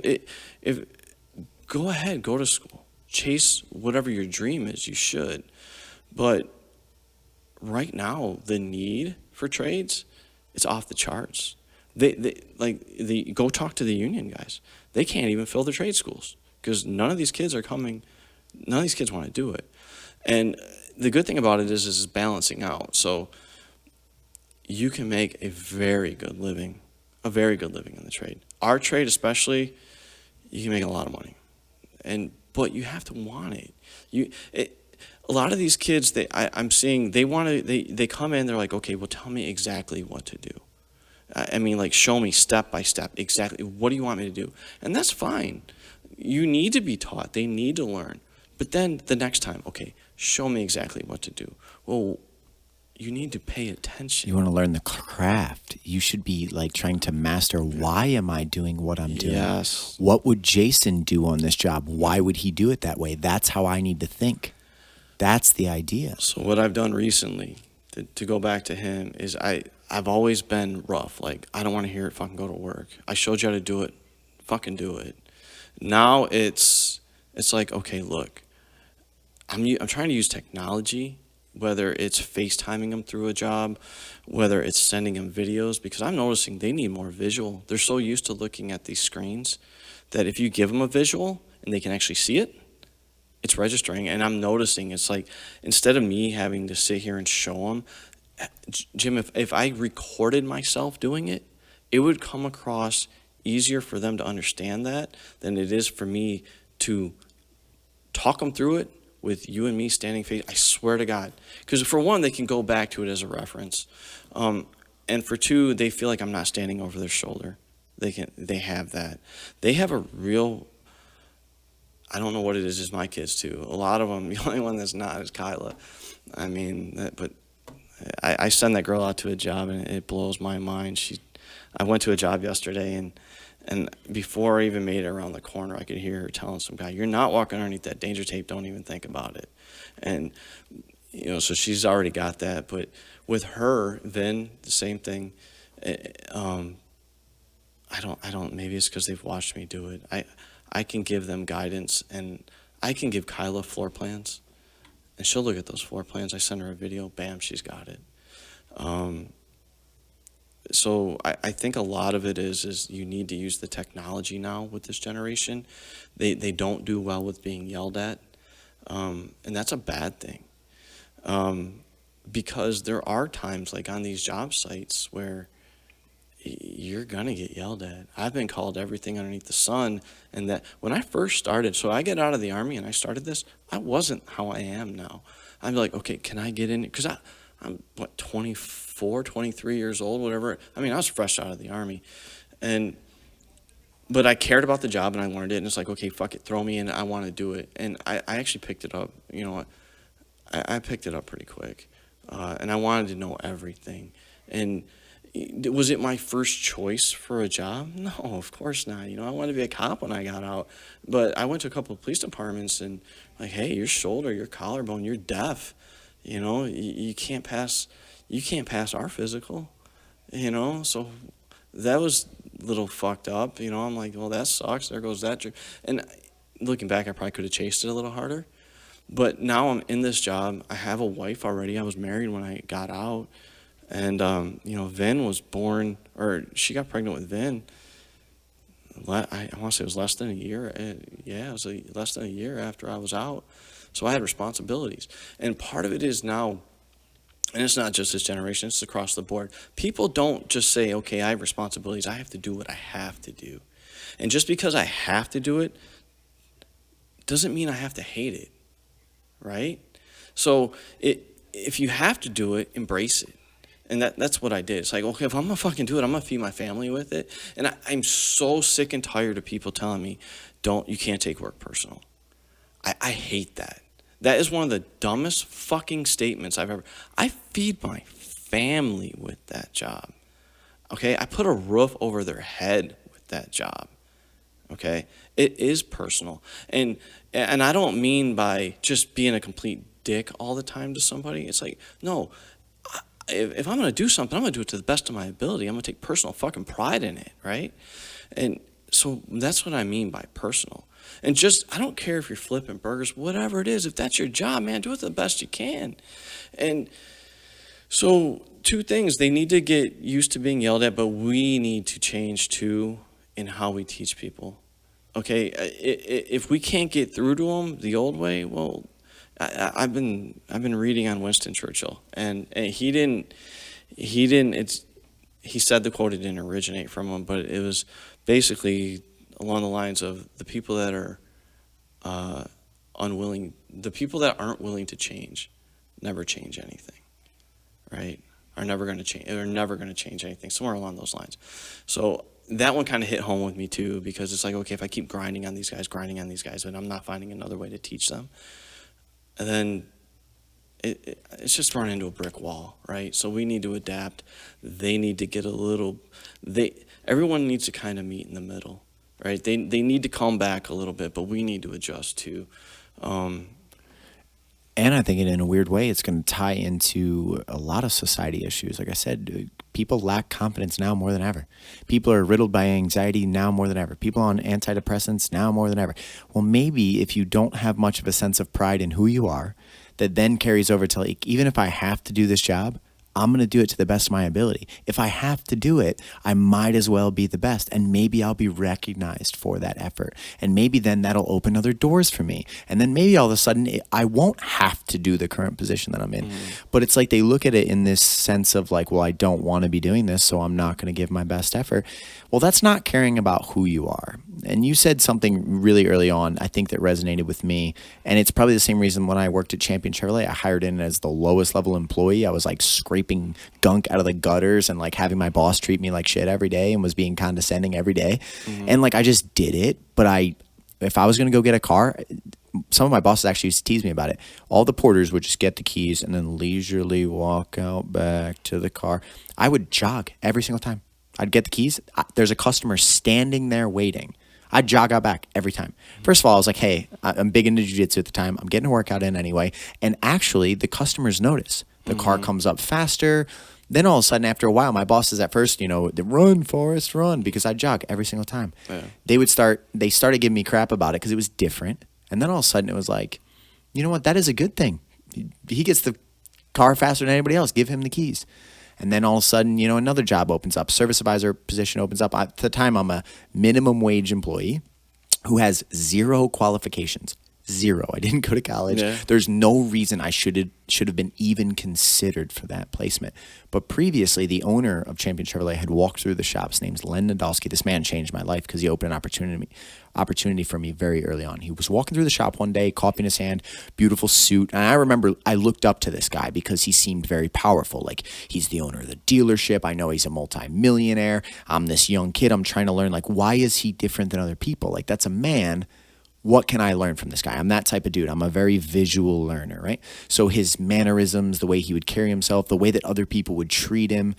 Anyway, he was walking through the shop one day, and I watched him go to service advisors, mechanics, all these people. He had a cabin up north that he was trying to get ready, and it needed a whole weekend to work. It needed, all the crappy stuff. You got to go sweep this, do and everyone gave him excuses. As he walked through the shop, he's like, man, no, I can't, man. I got my grandma, blah, blah, blah. Every person this man asked, and I'm just like being quiet. I'm vacuuming out a car, and then I'm doing this and the other thing. And he came over to me and he goes, hey, man, I got this cabin up north. Do you want to come up there this weekend? And it was like in like 2 days.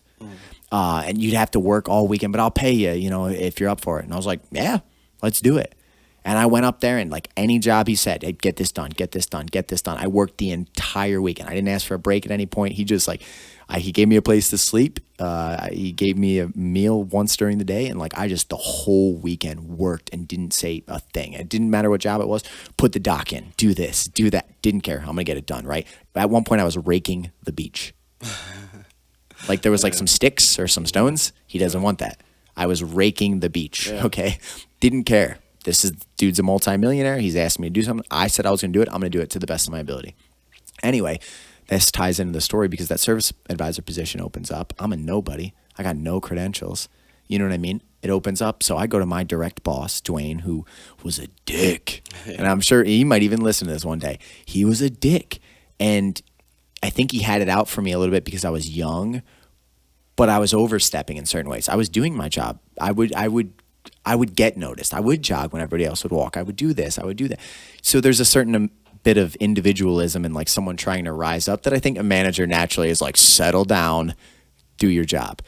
I go to him and I say, hey, I want to apply for that position. And he goes absolutely not. You're a 19-year-old kid. You're scraping the gutters 5 minutes ago. Get back to work. And I was pissed about it. I'm like, dude, I've worked here only at the time, put it in perspective. I probably worked there for 2 years or 3 years as a porter. But I'm I've put my time in. I'm showing that I'm trying to do a good job. I'm fucking minimum wage. I want to move up. So I went to his boss, which you're not supposed to do. You're not supposed to, they always called it chain of command. Yeah.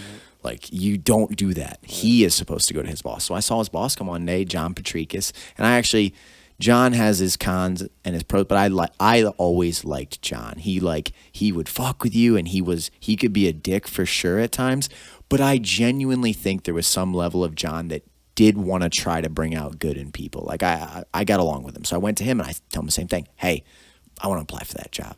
Same exact response, dude. He's like, no, you're 19-year-old. You would be the face of our service department. Can you imagine someone coming in and dealing with you? You're a porter. And I'm like, dude, I swear to God, if these, they better take me serious. You know what I mean? So then I don't know why I got this idea, man, but I went up and I had worked with Len previously. And so this was probably a couple months later. Yeah, it was probably 6 months later. And I saw him come in and I go, you know what? I'm going to go right in that dude's office and tell him I'm working that job. I'm going to tell him you're putting me in that job. And this is ridiculous. Imagine 19-year-old kids nowadays, they probably wouldn't even have gone to the first boss. And I was just relentless. I'm like, I'm going to get that spot. Because I knew my buddy at the time, his name was Jeff Fries. He worked on the lane. He was making $4,000 or $5,000 a month. I'm working for $7.45 an hour. You know what I mean? I'm like, nuh-uh, I'm going to do that. That's a guy. You know what I mean? I can do whatever he's doing. Mm-hmm. So anyway, I go into Len's office, and I got nervous right before. So I came up with a proposal in my head. I was like, I'm going to go in. I'm going to tell him I'm going to work that job for free for a month. I'm going to come in here at 5:30 in the morning or whatever time you need me to be here. I will work for free. You don't pay me a dime. And at the end of the month, if I'm not the best guy doing the job in the lane, fire me. No commitment. Just say, get out of here. You can't do the job. And he I like that attitude. He got up, grabbed me, walked me down to my boss's office, called the other boss, sat the three of them in the office. That day changed my life because he literally looked at them and said, you're going to give this guy a shot. You know what? I like that spirit. I like that energy. What do I have to lose? Think about it from the owner's perspective. This kid is going to come and work a month for free, doing 68 hours a week because that's the commitment that they had there. Yeah. 68 hours a week. You had a morning meeting before the day even started, and you stayed there till 6 p.m. at the earliest, 7:30 some nights at night. And you were getting there at 6. So he goes, you're going to give this kid the position. So then, of course, for the next, probably like you experienced, my boss did everything in his power to try to pick at me, tear at me, like anything he could to just make me like, see, I told you weren't ready for this job. Anyway, that led to me not only becoming a service advisor, but then it's like, now if I'm going to do that, I'm going to be the best at this. And then I didn't want to just be good at it. I wanted to crush in any aspect that we were going to be measured on: customer service, the amount of claims we handled, anything, phone etiquette. I didn't care. I'm going to be the best guy you have. And then in a short period of time, that's what took place. But then a year, I was the number one guy by far. Like, he would bring all of his dealerships together. There was one meeting where I honestly thought like people were going to beat me up outside, because we went to a thing and Len, he decided to hold this competition where he was going to go over like 13 categories across every dealership he owned, every employee, and whoever got first, he was going to give him a $100 bill as a bonus and stuff like that. Dude, I won like 9 of the 13 categories. Like, he'd be like, all right, number 1 customer satisfaction out of all, James Gray. And I like came up by like, and people would clap. Around like number 5, people stopped clapping. Yeah. They were just like this dude is getting all of the bonuses. Yeah. By the end, like, it was like, great job, dude. You know what I mean? And then I ended up becoming the lead guy, and then they actually used me to train new people that would come into the company. They hired a new guy. I would teach them the system. I would show them the computer, and I would always do things my way, which is probably why I am who I am now. Like, if they taught me how to run a report, if I found a way faster way or more efficient to do it, I would do it that way. Yeah. Why would I just follow a system that you told me if I can do it more efficiently and get the same result or better? So all of a sudden, I started running my own customer reports. I started doing it my way, and all of a sudden, they, at first they don't like it. That's not how we do things. You don't do it that way. And then when they see it's actually more efficient, it's better, I'm handling 3 times the amount of claims as somebody else. Now all of a sudden they're like, why don't you teach that to this guy? You know what I mean? Just see what he thinks about it. And then it goes back to the exact thing that you were speaking on, where I went, anything I do in this life, I'm going to be the best at it. The best at it, yeah. I don't know any other way to do things. And it's somehow, in my opinion, it's tied into your feeling of your self-worth. I think if you care about yourself and you're proud of who you are and you're proud of your image and you're proud of like the impact you're going to have in this world, why would you want to do anything that doesn't reflect how you feel about yourself? If James Gray's name is going to be attached to that, that matters so much to me. Yeah. My reputation can't be bought. It can't be, I can't pay people to, I can pay you to act like my friend, but I can never create the real meaningful relationships and coaching status unless you actually respect me. Mm-hmm. You look up to me and you go, you know what, that's a good dude trying his best. Does he make mistakes? Yup, like everybody else. But that's someone trying to be their best. And I've wondered for a long time, like, how do I get other people to tap into that same energy? And for me, as weird as this sounds, I think a lot of it came from depression. Dude, my mother committed suicide when I was young, and then the girl of I thought I was going to marry this woman, Michelle, and like all of the frustrations of being a kid and not having my mom, and like I was a nerd and I was a loner and I didn't really have a lot of friends. Like, I found this one woman and I confided like everything in her, and like she was everything to me and I was everything to her, and we were like, we're going to do this, like we're going to be together. And then I vividly remember the final day I ever saw her. I was at a park the day before we were moving to Michigan, and we were sitting down like having that young love talk, like we'll make it work, like we'll find a way to make things like, don't worry. Like, we had this stupid thing we said to each other, like, and I've never told anyone the story ever.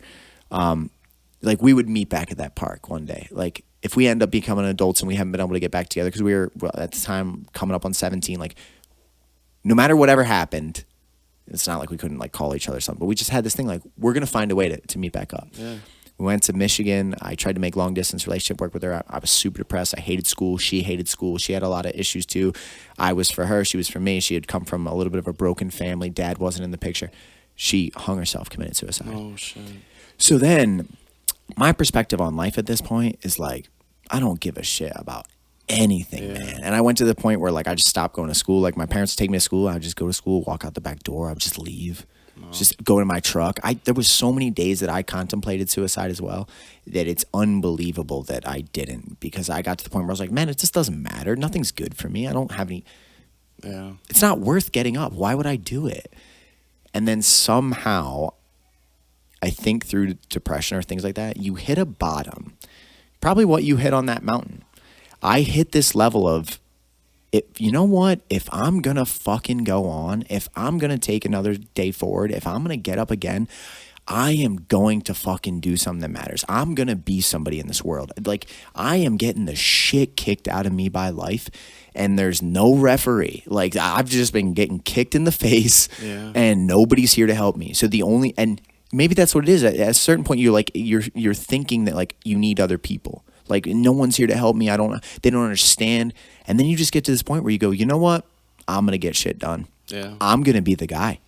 I'm going to be the person that, despite all odds, I'm going to make it.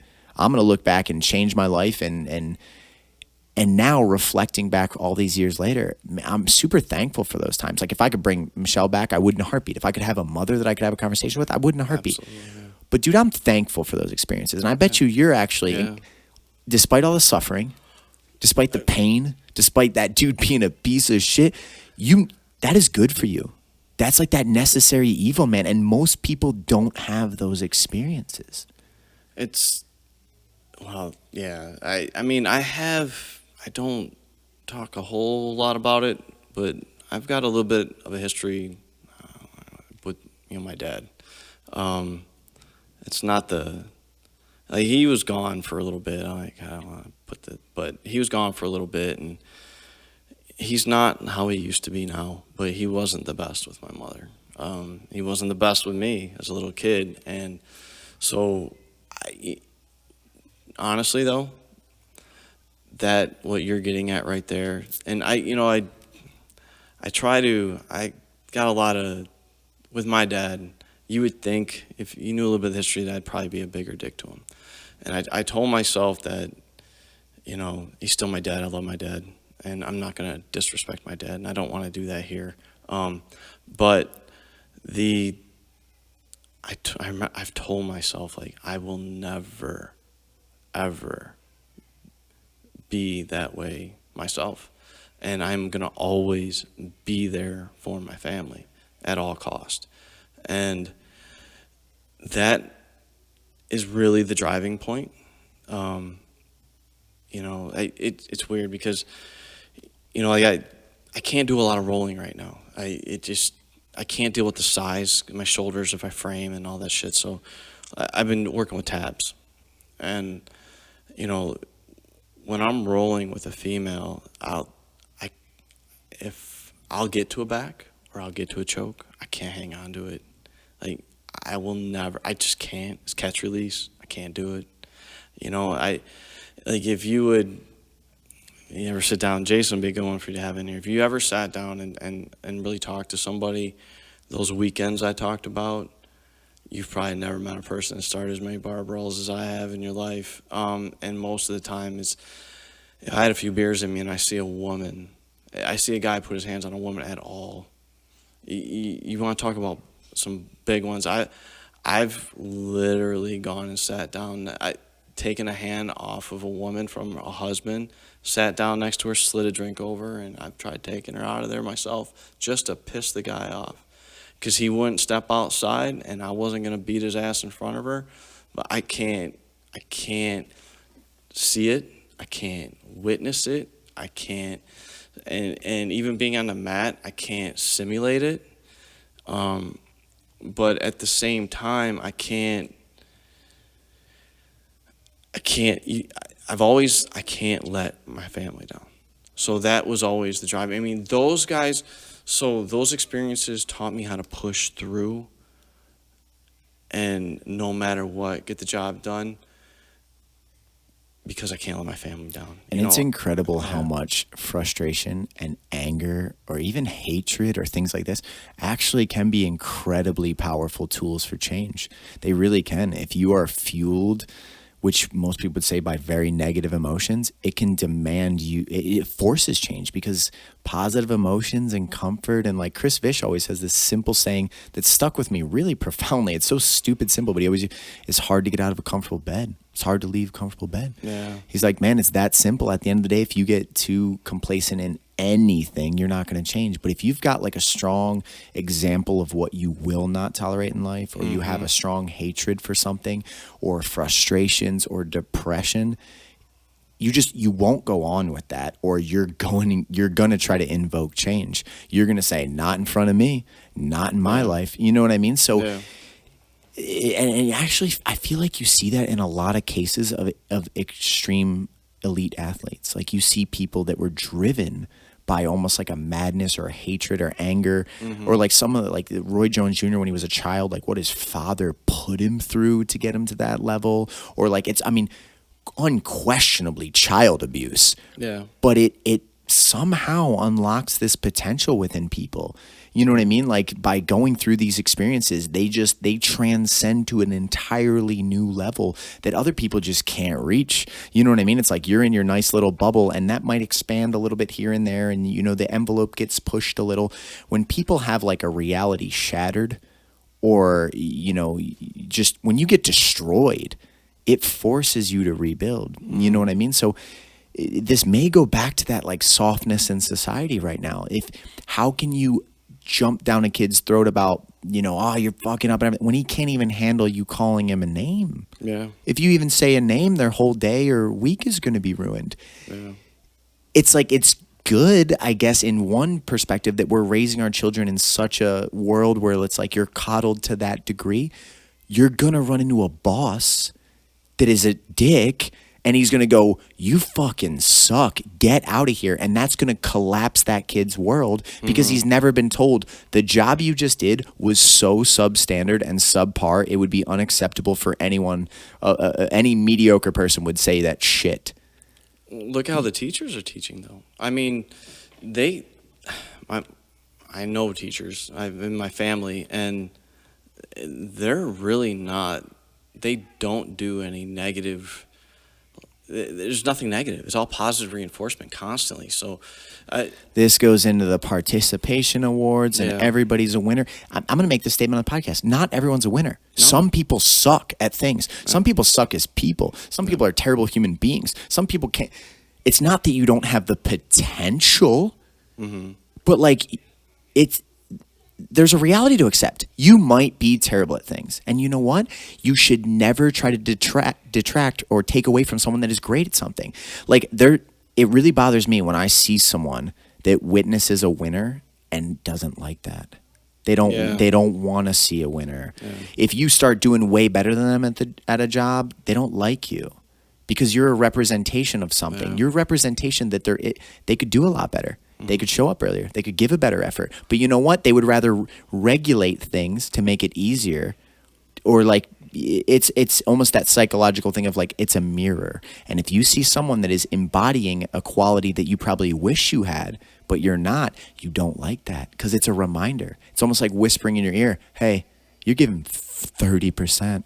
That's 100%. You're not even close to that. Why aren't you close to that? Why aren't you giving better? Why do you suck? And then instead of going like, man, maybe there's potential for growth here, it turns into like, I don't like that guy. He's arrogant. He's this, he's that. We're going the wrong direction. And I think you're even seeing it in politics. Now, the truth doesn't even matter. It's just the way that people feel. I'm not going to turn this into a political debate, but when I'm watching, like, let's take the impeachment for an example. Like just to put it out there, I've never voted right. I've never voted left. I haven't voted. Why? Because I am not involved to an intricate level enough that I feel confident placing a vote that I would stand on and say the reasons I supported this side are because of this. It would be because of media or because of people around me that stuffed information in my head because I haven't done the research, and that's not me as a person. If I don't individually take apart a subject and look at both sides of the argument and then form my own opinion, I don't like to stand on it because what if I'm on the wrong side, right? Yeah. With that being said, they're like, Donald Trump incited a riot. What? He was like, the First Amendment gives you the right to peaceably assemble, freedom of speech, and freedom of religion. That's an amendment here in this country that is a foundational aspect of the land. It's literally a law of the land. He multiple times referenced, we don't want violence, be good to the police officers, do all these things. But because people are so consumed by a hatred for him, the facts don't even matter anymore. During the BLM riots, there was several different people that I watched. Like I said, I try to stay out of politics, supporting the riots, starting funds to get people out of jail if they were out there rioting, saying that people across the nation should be uprising, keep it up, don't relent. I saw articles saying that sometimes violence is necessary in protests for change. It was everywhere. Yeah. But then now, on no evidence, like if he went onto a speech and got on the mic and was like, kill people, do this, blah, blah, it would be played on loop every day through every channel, no matter what. You'd be sleeping in bed. There'd be a loud horn outside of your house like, Donald Trump's words were...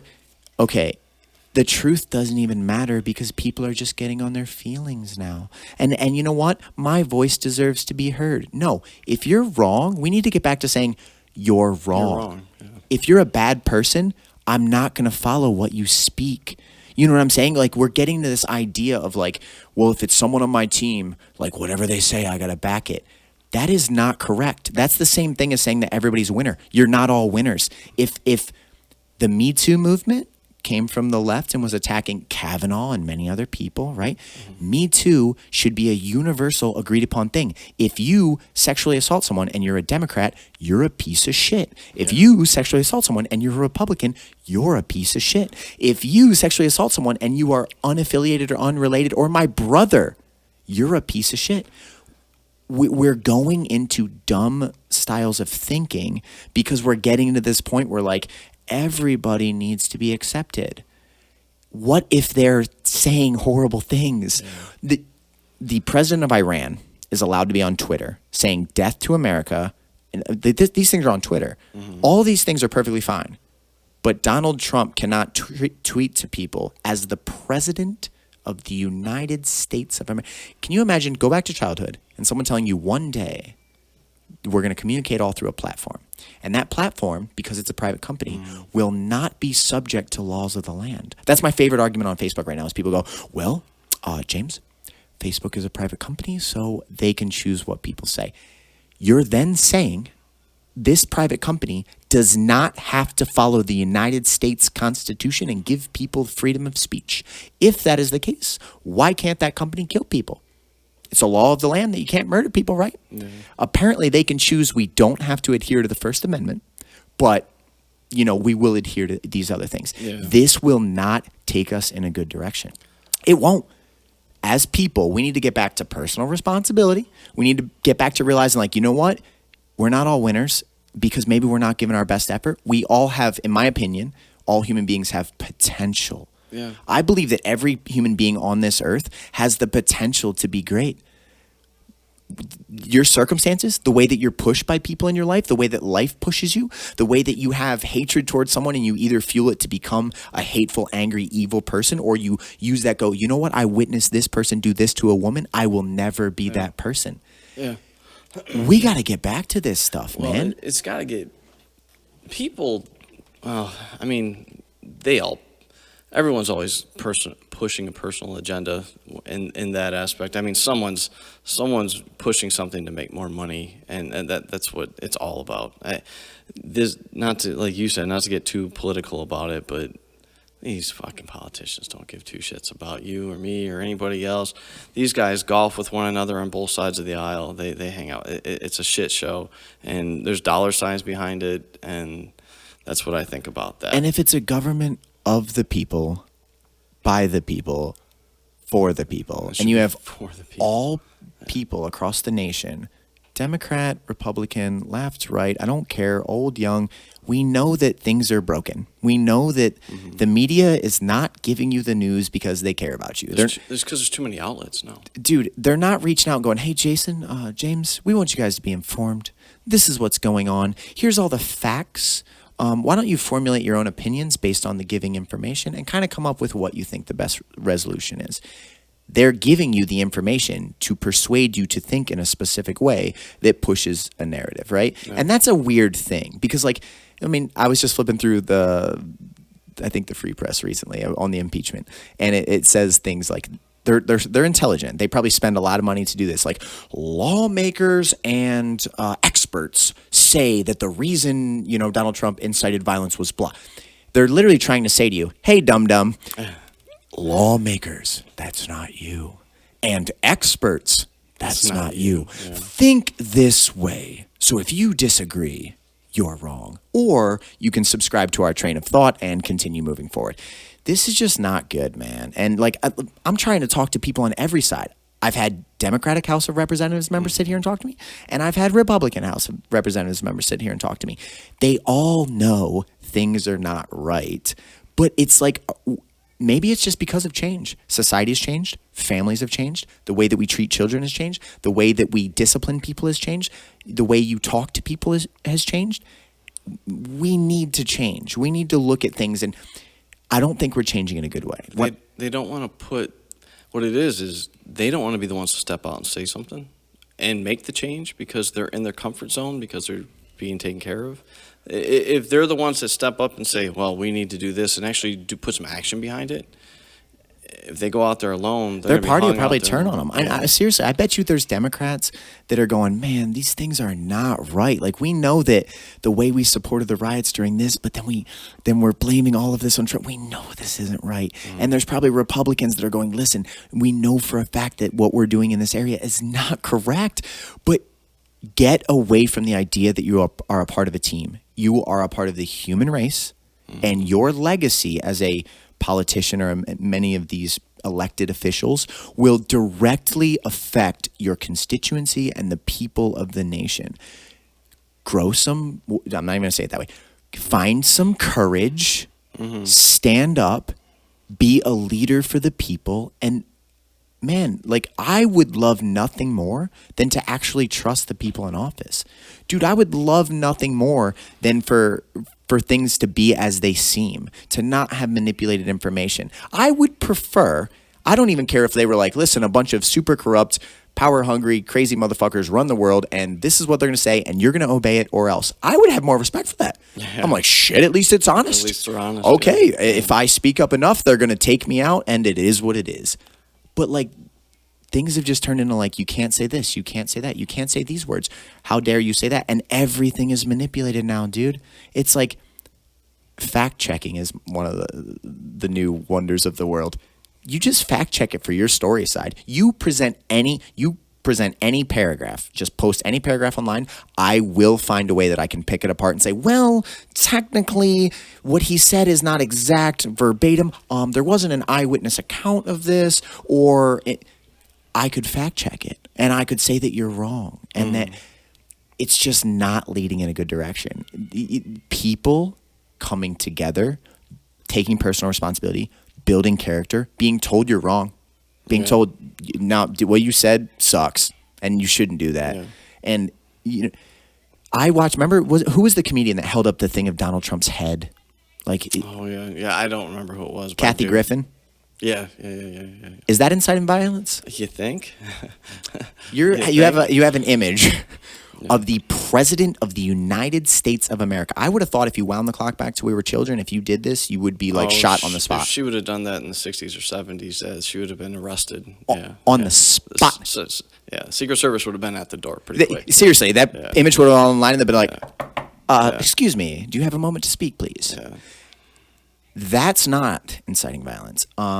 The countless things. Go on Twitter and just scroll for a second. You will see so much hatred thrown around. Mm-hmm. But if it's from certain sides, it's not. That's not. But this is. Yeah. Dude, we need to get back to the truth. Like, and you know what it maybe is? There's just no punishment for being psycho. Or there's no punishment for doing whatever the hell you want. You can claim anything you want. There's no, like, golden tribunal that says, hey, you're lying. That's not correct. Yeah. This is the truth. And it goes back to what you were saying earlier with the problem in general is people don't get confronted anymore, and people don't know how to get confronted anymore. And going back to work, I see that all the time. I see it at trying to have a conversation with anybody. I don't care what their age is. If it's either email, or they don't even want to talk to you on the phone anymore because it's easier to just brush you off or not answer you, give you some bullshit answer, or not have to deal with any type of confrontation whatsoever. The thing, like with me, with work, and what I think is successful and I think everyone should do, I confront people. I mean, it might make people uncomfortable, and I'm not doing it like an asshole. It's just like, look, you said this. We agreed to this. That's not what happened. And, whatever the job is, whatever the occasion is, you do it once to somebody. Nowadays, before you could do it, whatever, fuck you, deal with it.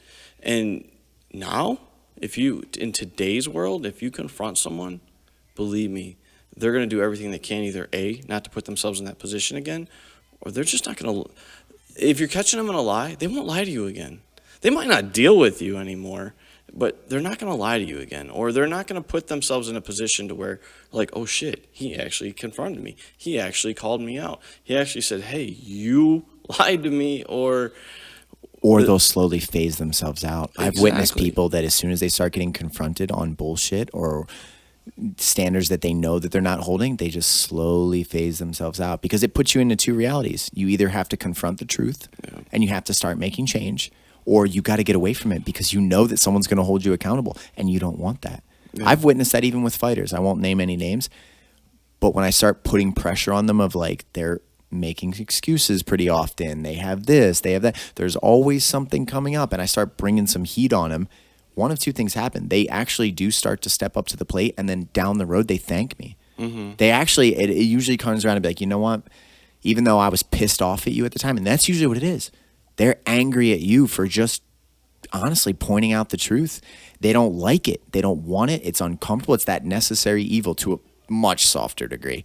Yeah. But they're thankful later. Or they begin to phase themselves out because you are literally challenging who they are. Yeah. You're saying, hey, man, you made this commitment. You're not holding up to it at all. And you know you're not. And we got to find out a resolution together. Yeah. You know what I mean?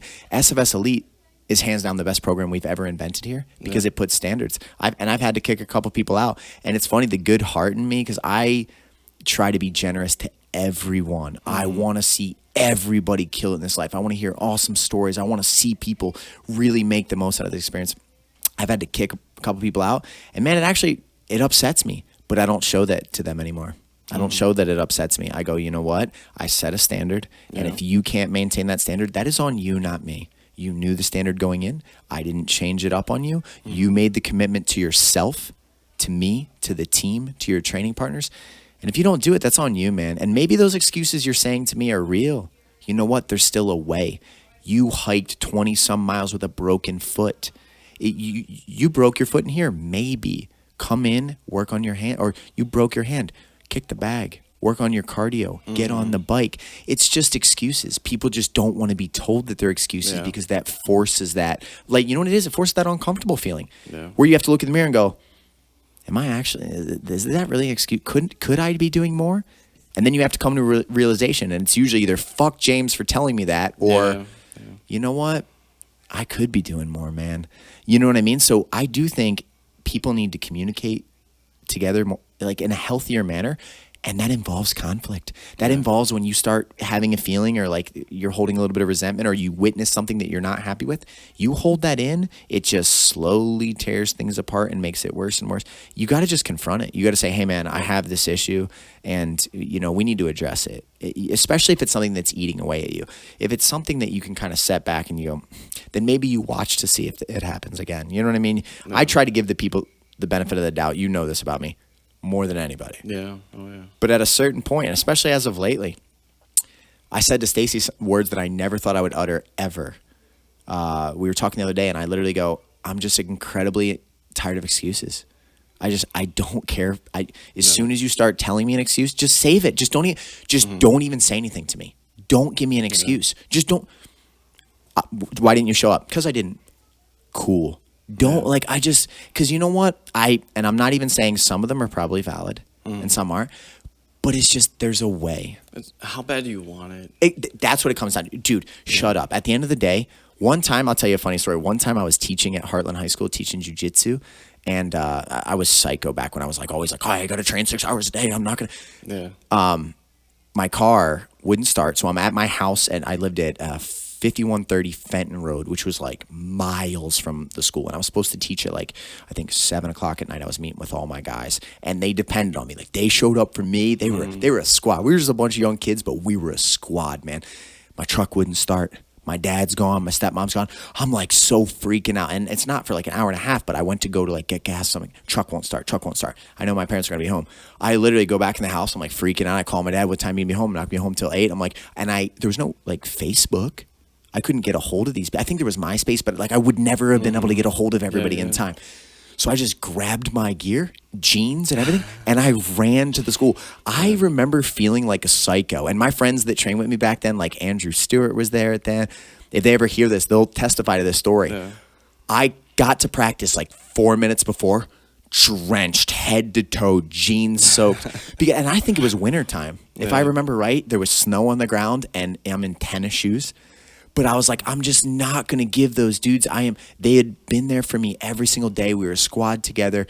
And if I don't show up on them, it's going to like, they won't know that my truck was broken down. And you know what? My brain, I probably could have just been like, well, I'll just tell them like, sorry guys, I couldn't get a hold of you. My truck was broken down.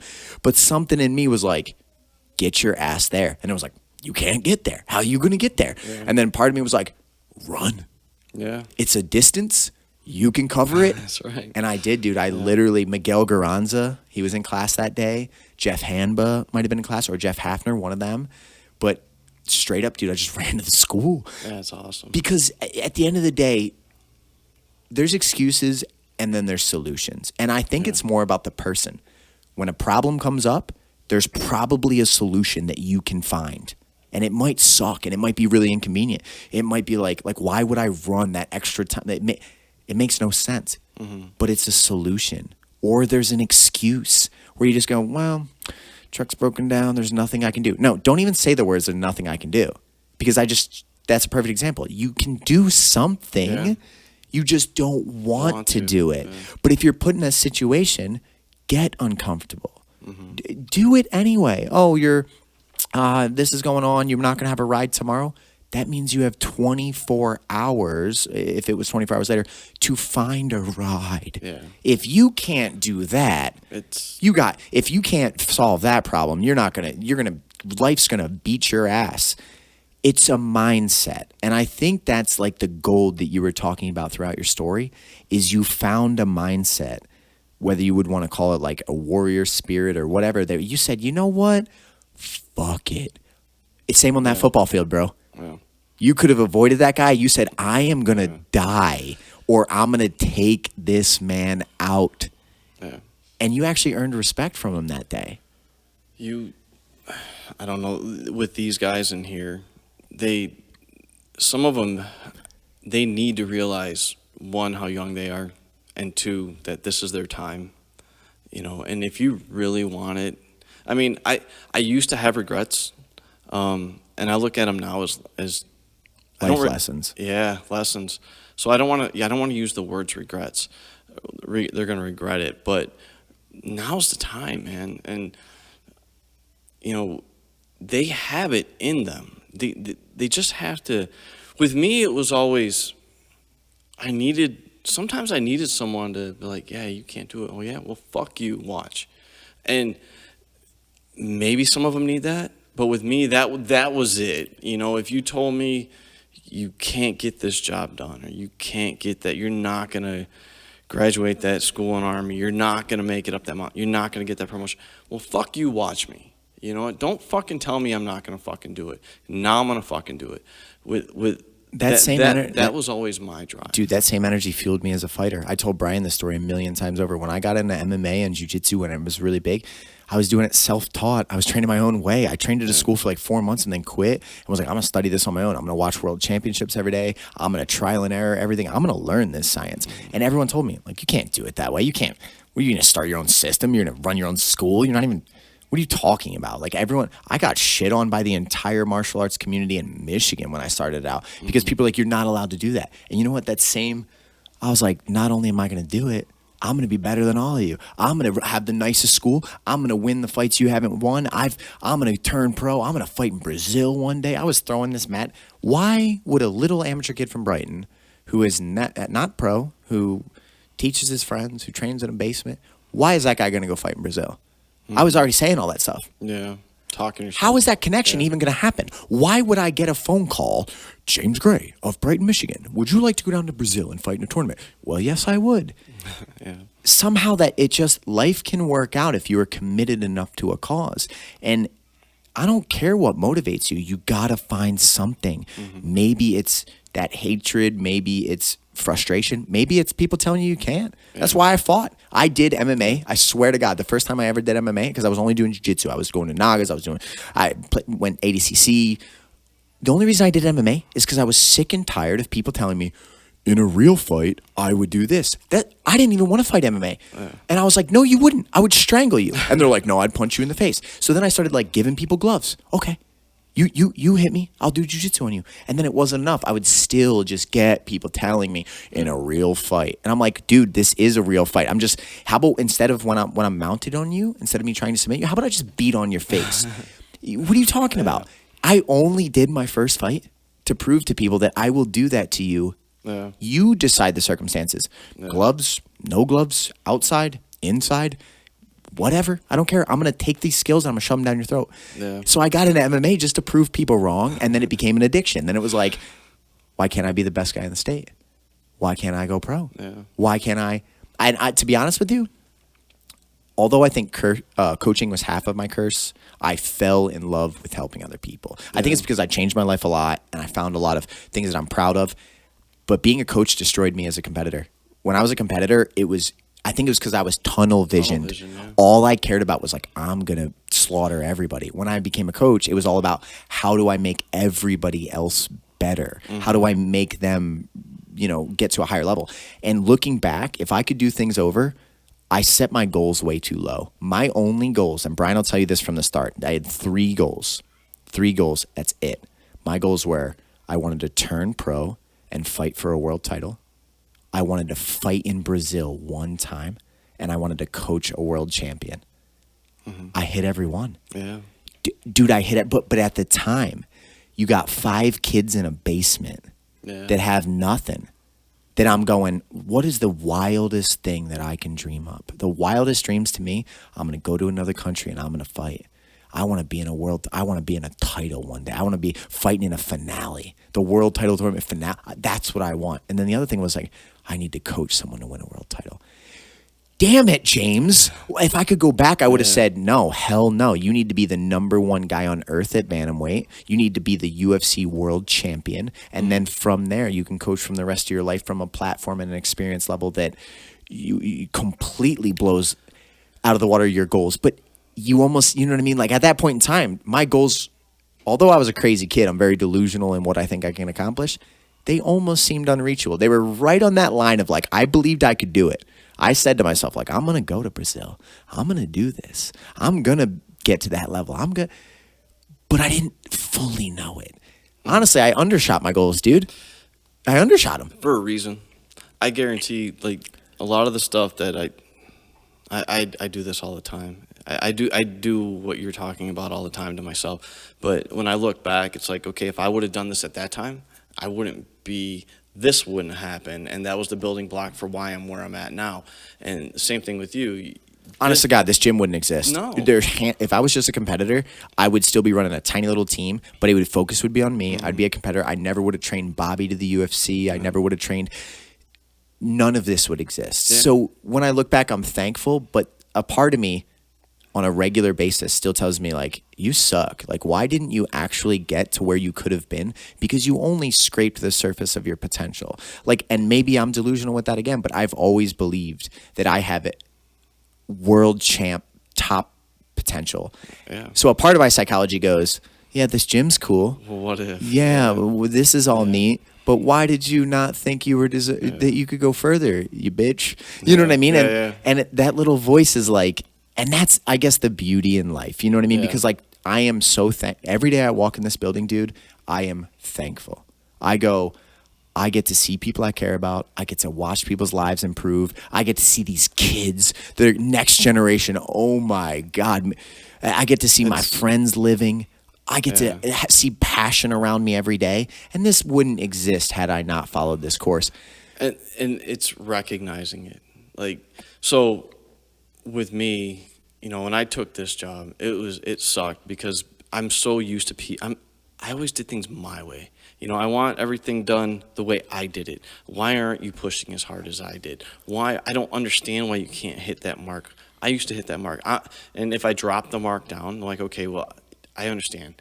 Drop it a little bit. So you're still not hitting that mark. I don't understand. This is driving me fucking crazy. Why aren't you doing it? And then it went from, because it was fucking making me nuts. It really was. My body's jacked up. I can't do the physical part of like this like I want to, and people aren't living up to my expectations at work, and I was getting low. Elaine will tell you, she's like, you're fucking miserable, just quit, go get shots, go get whatever you got to do. And then I told myself, it's like, well, wait a minute, dumbass, I call them pivot points in my life, or like, dumbass, you're at a pivot point, wake the fuck up, and then honestly, I was teaching someone something out here, and I'm limited because I told myself my priority right now, I need to get better at my job so I'm not miserable at my job. So what do I need to do to get better at my current job? I want to teach the people that I'm trying to bring up to be as good at this job, at that part of the job as I am, right? So it's been rewarding because I'm watching people grow, do things, and I love it. And you know what I learned? I enjoy that more. And I enjoy selling the jobs, but honestly, I enjoy teaching them and watching them create the same thing that I was able to do as well as I was able to do it. Maybe not as fast, but that'll come. And then I get in here and I study. I love jiu-jitsu. It's not a dick measuring contest for me. And then at times it's because I'm injured and it's like, I'll get mad. Like I can't do what I want to do, or it's like, look, hey man, I told you don't crank on that arm right now. It's kind of fucked up. You cranked on it again. Well, and then part of me is like, all right, crank on it again, fucker. And I'll absorb that pain a little bit, but you're going to feel it next. And jiu-jitsu's never been like that for me. That was 23-year-old go to the bar, be a dumbass Jason, right? So I backed off a little bit. But the teaching part of it, I love it. I love showing somebody something and saying, hey, you know what, that your hand needs to be a half inch over here. Get your elbow in a little bit more here. I know you know the move, but what you need to, it's a matter of inches, a half inch here, half inch there, you're missing this. And then you show them, and then they go hit it in a roll, and then they look at you like, hey, to me, I love that more than hitting a submission. 100%. It's the same thing with watching these guys create on the floor. Dude, I think you and I are way more similar than we've ever realized, because like a lot of our stories parallel in different ways. Like you found your bottom in a different way. You found that in a different way than me, but there's a lot of parallels here. And something about when you change your life and you become a person that you're proud of, and you become a person that you're like, you know what, I can take on what life throws my way. You do want to see it in others because you remember the before version of yourself, and you know how much more fulfilling your life is now on the other side. So you just want to get people to that point. And when you see people, man, when I see someone, you can see it in their eyes. They light up when they feel that personal progress. That to me is one of the greatest joys I've found in this world. Like that's one of my first loves, is when you help other people like that, it does something for your soul. Like whatever you want to call it, your soul, your spirit. Yeah. When you go out of your way to help someone and then they are appreciative and thankful, and you know you're bettering them, whether through jiu-jitsu or a career or any task in life, it returns that to you in a way that I don't think we fully understand, but that's where the addiction lies. With me, I thought I loved to teach, and I thought that helping somebody get better at something it was helping them. But for a period of time, I think it was to make myself feel better rather than to make them better. And then recently, I realized making them better is better for me, but it's not it's kind of hard to explain, but I 100% you know what I mean? Now it's them. It's You're not almost me, it's taking the them. spotlight Yeah. and you're saying, have this 100%, man. Yeah. And be proud of who you are and be proud of the progress you made.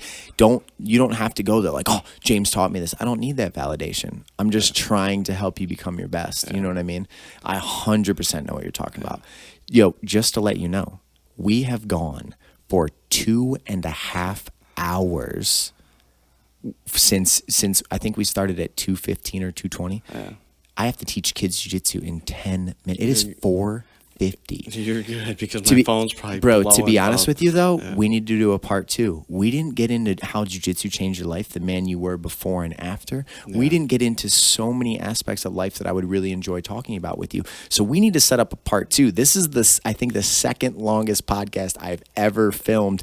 And dude, it was spectacular. And I think there was little bits of gold insight throughout it that if people can see the meaning of the message and see maybe reflections of their own life in moments where they're feeling challenged and they can take the 2 paths, they can step up, they can be responsible, or they can just go, that guy's a dick, I don't want to be around. There's a recipe here for success. There's a blueprint to making yourself a more effective human being. You know what I mean? And all you and I can continue to do is try to encourage people and like be tough when we can and have conversations like this. People need to get back to talking together and sorting out the bullshit from the truth. And like I said, I started to go on a little bit of a rant, but like, man, people are getting to the point where like fucking reality doesn't even matter. Facts don't matter.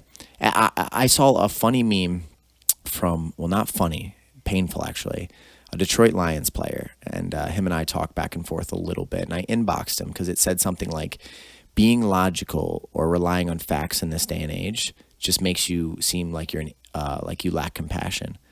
Like, people don't want the truth anymore. They want you to cater to their feelings. Exactly. And if you tell someone the truth or you want to focus on facts, you're just you just don't understand. You're not emotional. I wish I could pull up the verbatim thing, but it was just like, that is so spot on, man, because we are slipping from reality. We're getting to how things feel versus what they are. If I said on a speech, A, B, C, and D, you can't claim that I said Z and then justify it and take a vote on it. And everybody sides on the fact that he definitely said the letter Z. The reality was I said A, B, C, and D. Now, if you don't take that for what it is, you are distorting reality. We need to come back to honest conversations. We need to come back to personal responsibility. We need to come back to, like, be proud of who you are. Yeah. A final thing I'm going to talk about, and I shouldn't even say this because I guarantee I'm going to get hate for this, but I've been thinking about it.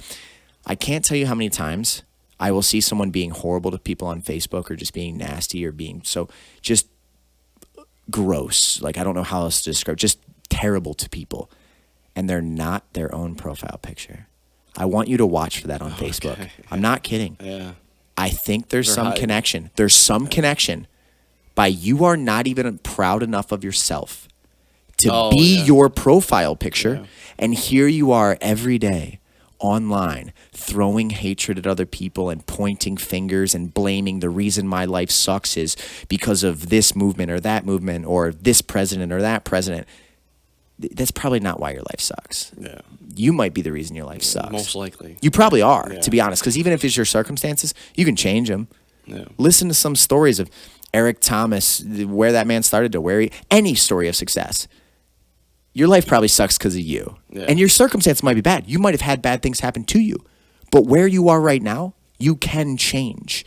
You know what I mean? And there's like a hatred for even saying that. Oh, yeah, just pull yourself up by the bootstraps. Dude, take personal responsibility. Yeah. Or don't, and have your life suck forever. Yeah. That's on you. People need to start teaching their kids to take personal responsibility. It starts at home, man. 100%, man. You coddle your kids to death and wait till you see the world that we're going to have in 10 years where you can't say no to someone. Yeah. You know what I mean? Like, so, man, I like I said, I enjoyed this podcast thoroughly, bro. We definitely have to do a part 2. It's going to take me 5 hours to get this thing put together, but it was a pleasure having you today, bro. I hope you enjoyed yourself, and we'll wrap this thing up. All right, buddy.